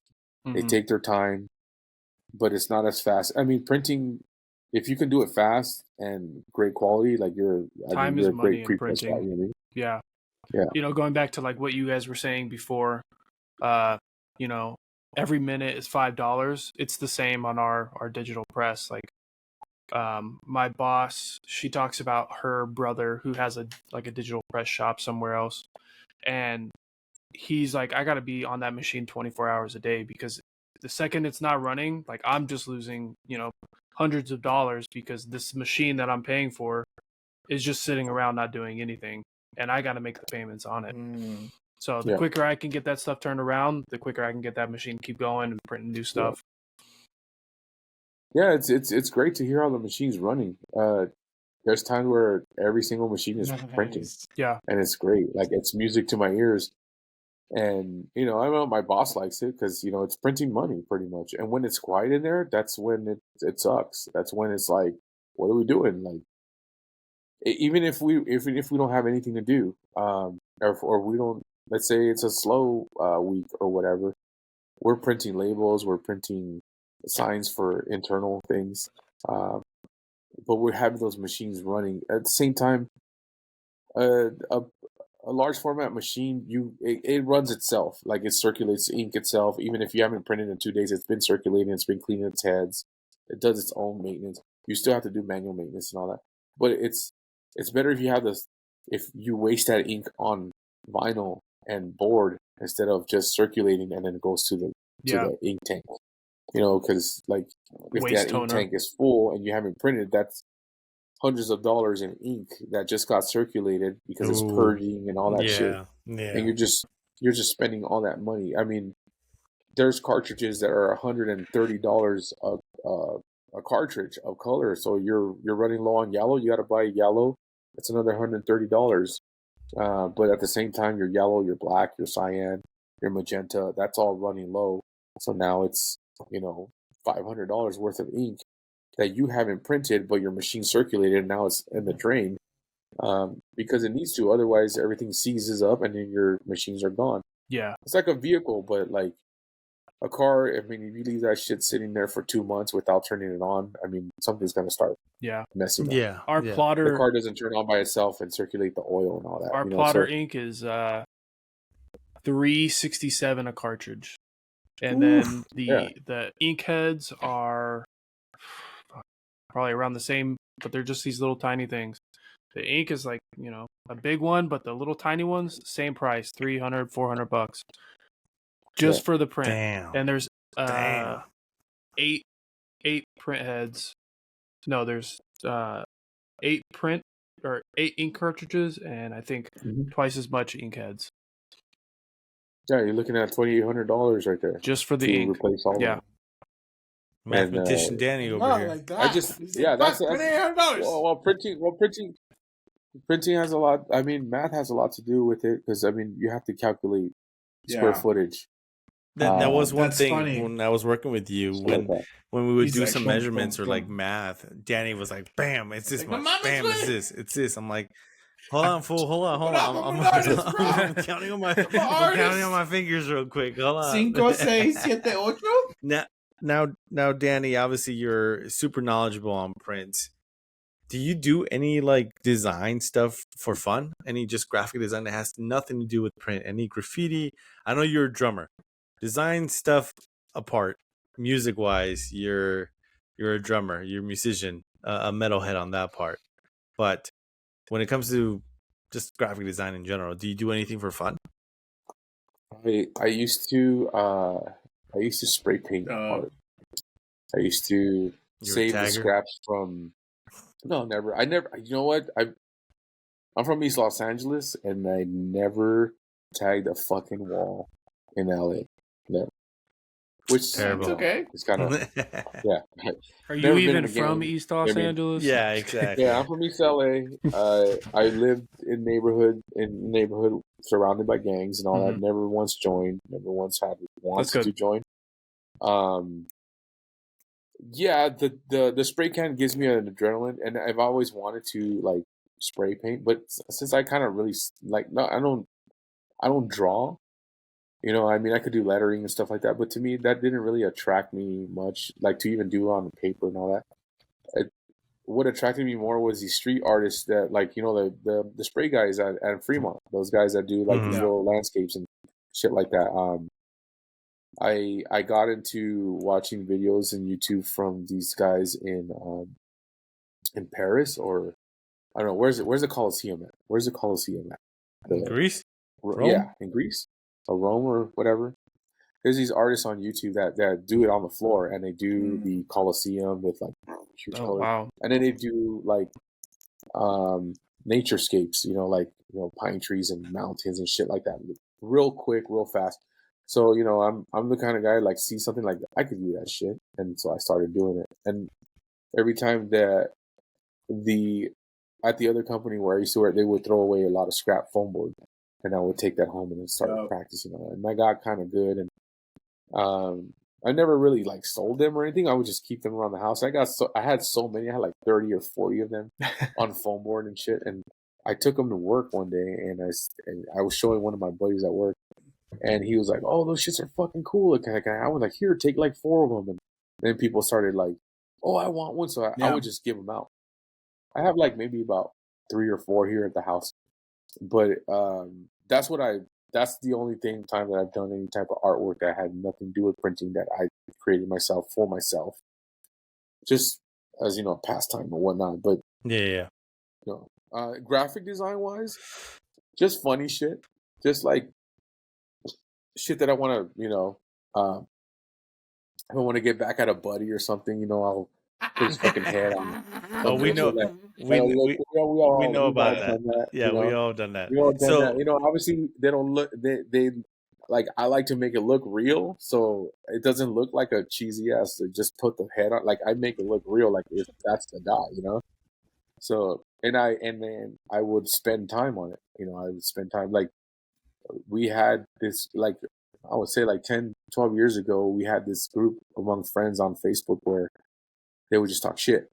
They would just hate. And one of the kids, he puts a picture of like this creature or whatever, he's like, "Oh, look, this is Danny," or whatever, right? I was like, "Oh yeah." So I put his face on this guy. So there's a picture of this. It's an Asian kid holding these McDonald's fries, and he's naked and he's tucking it in. Like, you know, goodbye horses, like that, right? Yeah. So I put his face on there because he worked at McDonald's. The kid worked at McDonald's. So I put his face from his Facebook. I put his face on that kid, and I said, like, "This is so and so, right?" And everybody really thought it was him, like, in his bathroom. So he got so upset, he left the group, and then when we were to have like kickbacks or whatever, he would never come around anymore. Because wow. he got so embarrassed because people actually thought it was him, so they gave him shit. I ended up like, you know, apologizing or whatever, but it's still up. It was still up there, you know. Never took it out. But like, don't ever fuck with the graphic designer. They'll kill you. They'll kill you on that. Like, if you ever mess with a graphic designer, anything that has to design, or, you know, there's people that put like designs and then put lettering, or they'll set you up and, you know, put you like that. But if anybody would ever contest you or put your own face on there, like, I'm pretty sure you can destroy them. Oh yeah, with something, you know, like that. And I've always told them, like, don't ever fuck with the graphic designer because they'll make you look bad, you know. Dude, that reminds me of 2 things. One, I mean, just talking about that, when we were in school at the Art Institute, Martin over here was doing a presentation. You probably still have that graphic, asshole. No, it wasn't me. It wasn't me. We had a buddy who actually photoshopped Martin streaking on a soccer field, right? And put it into his presentation deck. Let me take it from here. But he didn't know about it. Let me take it from here. Oh, no, sorry. It's a Spanish class. So Okay. we're in Spanish class, right? And me and my buddy are going to present. It's just the 2 of us. And then everybody's there. I had no fucking idea. So my buddy tells me, like, "Bro, I'll do the presentation. Don't worry about it. I'll take care of it." I was like, "Okay, cool. You just got to present because you know Spanish."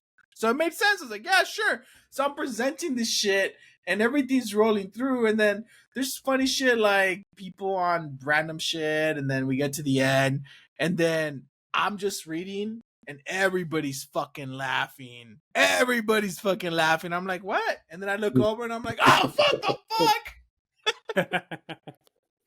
And he's like this, like on the screen, naked, and it's just his face. Obviously, it wasn't him, but it was just his face. Everybody thought it was and me. it was just, it legit. I was trying to look for it right now. I have it somewhere. This is the most recent one that I've done of Pete.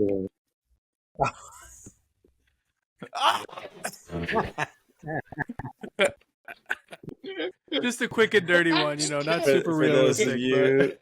For those of you that are just listening, Sly apparently put me in a maid's outfit. I don't remember that one, but but that graphic, bro, always fucking haunts me because this motherfucker, when we were roommates, out of nowhere, printed it out and like posted it on the fridge and left it there for months, and I didn't really like see it until like looked at it. I was like, this motherfucker. Yeah, I got I used to room with my younger cousin, and we'd party and stuff or whatever. But this one night he was in the couch just passed out, and he was laid out on the couch, face up, and he was like this, and like with his mouth open, breathing like this. So you remember the old memes where like they would have a picture and then on the bottom there would be a black bar and it would have a caption of what that picture was. Yeah. So it was like old, like very first memes that would come out. But I made something and be like, oh, like so and so at the nightclub, and it was like a house, like everybody's jumping at the nightclub, and then I put my cousin like this, and I put eyes open, his tongue out, and everything. I got a tongue from somewhere, and he was like. And then he'd be in a nightclub or he'd be in like at a rave or at like a cumbia party or whatever. And so I got him like that. And but the worst one was I put this. I had to look it up, but I put a picture of a dude looking down at his dick like that, and I put it so that it looks like the dude standing next to my cousin on the couch. With his dick in his mouth. And he got me mad one time because he threw a party, right? And he's like, I promise I'll help you clean up, cuz I'll help you clean up. And every morning I'd get up and it's beer cans everywhere and shit, and I'm cleaning the house. And I just got tired of this. So I'm like, fuck this. And that was a morning. And so I printed like, I don't know, maybe 30, 40 copies of it. And I put a stack of them, like just open. I threw them on his chest. I put some like down the hallway, just everywhere in the backyard, like everywhere. Like someone, like you just threw like paper everywhere of those pictures. And he woke. I mean, this had to have been like maybe 8 o'clock in the morning when I woke up. So by like noon, when he got up from the couch, I heard him scream. What the like, fuck? What the fuck? What the fuck? What the fuck? Like, no way, no. Like he was really questioning himself if that was really happening. That shit must have been hella good. Totally happened. And he's like, "Did you do nah, this? Bro, that was you last night, homie." And I was like, "Bro, like they caught you, bro. Like took a picture. They got you." He was freaking out, and then I told him, and he, obviously he was relieved that it wasn't like real, but those kind of like that kind of shit right there. That's not what we live for, but that just makes it fun, Yeah, It makes it cool that you can do shit like that, and and there's other things that you can do as a graphic designer, like you can give yourself a master's degree if you wanted to. You know what I mean? I mean, really? But then people ask later. You know what I mean? But to be honest, like straight up honest, when was the last time somebody asked for your fucking college degree for a job? I've always wondered that. Like, how does that work? You check the box that you say, yeah, you have a bachelor's, but how do they actually check that? Like, I want to know how that happens. Bro. I think that's just East Coast. That's like all TV shit. Like, never once anybody has told me. The only time I got asked for a diploma was from the Carpenters Union, and that's it. It was just for a high school diploma. That's it. Yeah, but no. As a graphic designer or as a printer or pre-press guy, like any job that I've applied for, they've never once, even if it was like entry level, they've never once said like, well, can we see your college degree? Or, like never once. They just, you tell them what you go and then you start working. And I've never seen anybody get asked that either. Like, even if they were skeptical about them, like, yeah, this guy didn't go to no college, like bring in your college diploma tomorrow. Like I've never seen that ever. I mean, technically, guys, if you Yeah, think about exactly. it, like our degrees don't really count for anything because the college that we went to, like, got destroyed. I mean, I hope right. it does. Otherwise, Technically. like that's a. No, it doesn't, bro. It doesn't. You're done. You're done. Yeah. It's like you can't even say. Actually, I don't You even can't know where even say my. artist. It's like saying you went to ITT Tech or DeVry and shit. Ooh, DeVry. No, we didn't go to DeVry. Dude, ITT They're Tech. like I don't. non-accredited. I don't even know where my diploma is, honestly. Or my degree. I didn't have even no idea get a where fucking that's at. diploma. I just got the. I think mine's got like right that here. Now, case. Very now That's all I want got. to create a just got master's. case. I didn't even get nothing in there. And Yeah. I was like, Yeah. where's my diploma? You got to pay your shit first. Sir, you haven't Yeah, finished right. paying. Gotta So- finish paying to get your diploma. So one thing, Danny, like I told you, our last guest was 3 hours, and we're coming up on 2 hours and Oh, 50 shit. minutes. Told you, Oh, shit.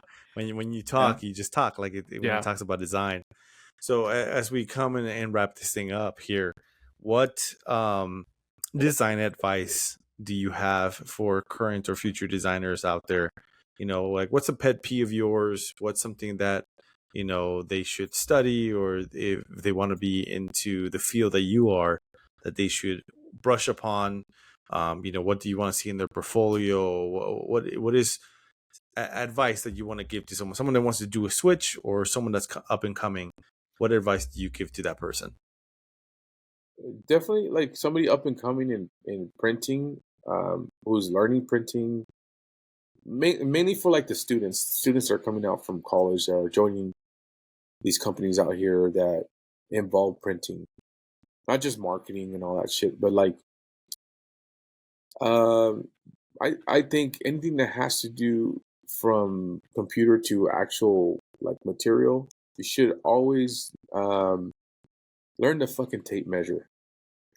Learn how to measure shit. Learn your DPI. Learn your resolution.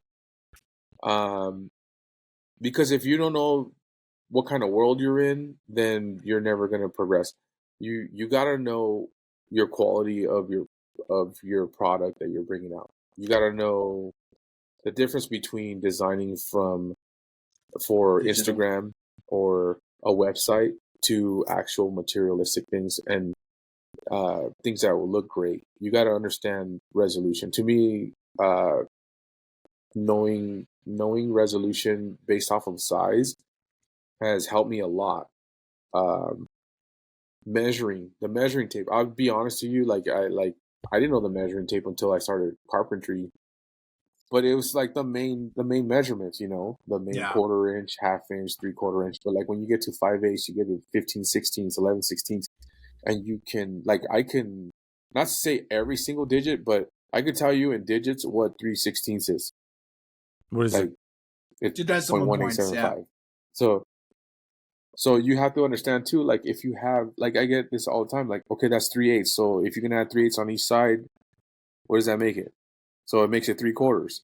So you're like, what the fuck? So how do you know that? So you got to understand like what 5/8 is in digits, you know what I mean? Or what 3/8 is in digits, or what 11/16 is in digits. Not that detailed, but at least know your eighths.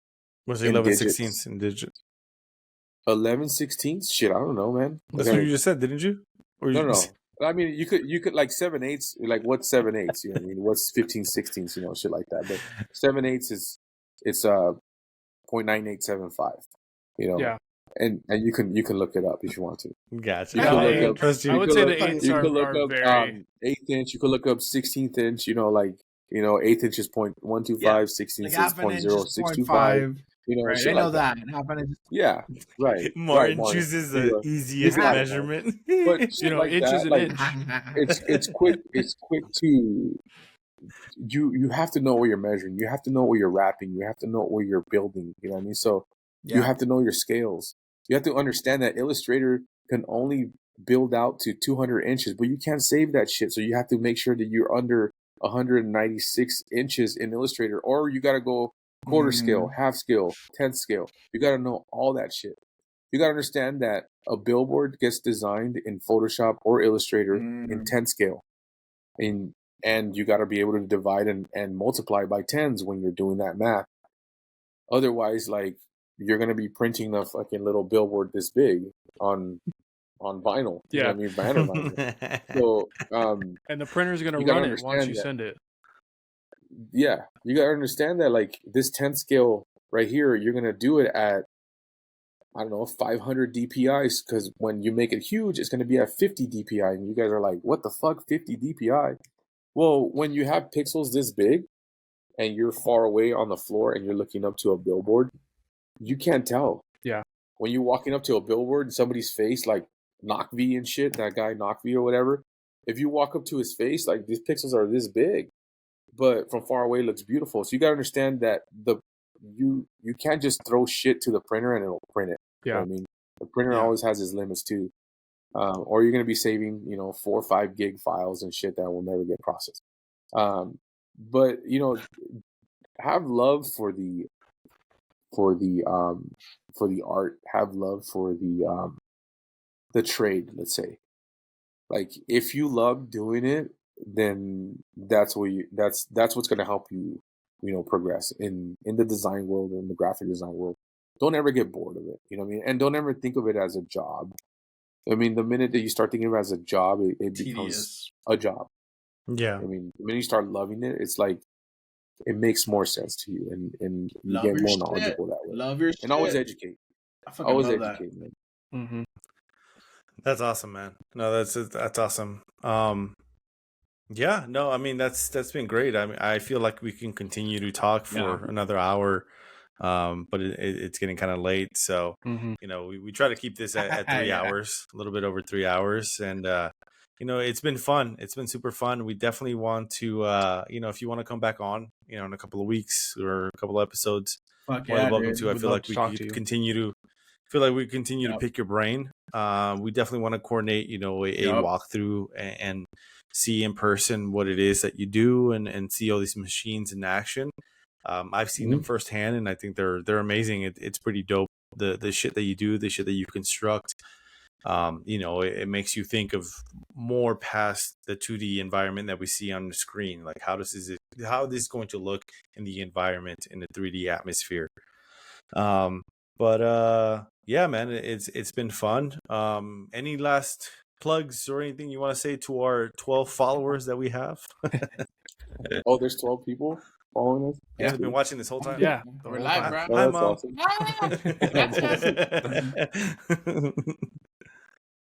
Awesome. No, I really don't want to promote myself. Do it. Why not? Yeah, do it. No. But I do have my own entity. Let's say my own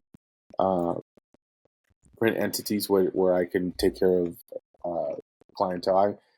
I pretty much just go around town and I pass out my flyers and hope people just be like, yeah, I need printing for my store or printing for this. But I want to know your company's name, bro. My company's name is called Visual Insight. About to save that shit. And I'm probably gonna give you a call eventually. I don't have anything up yet. I'm working on my Instagram. I'm working on videos for my Instagram, pictures for my Instagram. I'm trying to sift out all the work that has to do with my job, with my current job. But anything that's mine, I'm pretty much making it to where I can display all that, and so people could see my work, my actual external work from my work. You know what I mean? It's of course I can always show what we do at work, but it's mainly not mine. We have a lot of people at work that contribute to one project, so I can't call it mine. You know what I mean? Yeah, for sure. But yes, my company's called Visual Insight, and I took that name from a name that was in California. They're no longer in business, thank God. But it's always been great. I did add the LV behind, but I will have my Instagram up soon. Anybody can reach me out at visualinsightlv@gmail.com. And if anybody has questions or is looking for any type of printing, just hit me up. If I'm not capable of doing it, then I will source it out through my work, and then you would just have to go through them. Different pricing or whatever. But I can always help out anybody. I'm always good to like make sure that our companies coexist together and whatnot. But if anybody wants to hit me up, or you can hit me up at danielgonzalez3620@gmail.com. Any questions or whatever, you guys could hit me up. And if you guys want to just get my information later, then Art has all my information. So if you guys have questions and you guys want to, like I said, more like if you ever want to hook up and come do a tour here at By Dzign, I'd be glad to show you guys around what we do. You too, Sly. You're more than welcome. I would definitely want a tour at the Review Journal. Okay. For sure. I can set that up. I would love to see that web press or what. I don't even know if it's a web press anymore, but see if any kind of printers you guys run over there. Yeah, for sure. I can set that up. Awesome. So when I hit stop here on the podcast, just wait for it to be fully uploaded, and then I'll make sure to end the call. But Sly, take us out. All right. So don't forget to follow us on all of our social medias. We're on Instagram, YouTube. Go ahead and hit that subscribe button, hit that like button. Let us know you like it. Leave a comment, and everybody have a great night. Guys, keep grinding away. See you on the next one. Just how Danny said, love your shit and educate. Keep that shit going.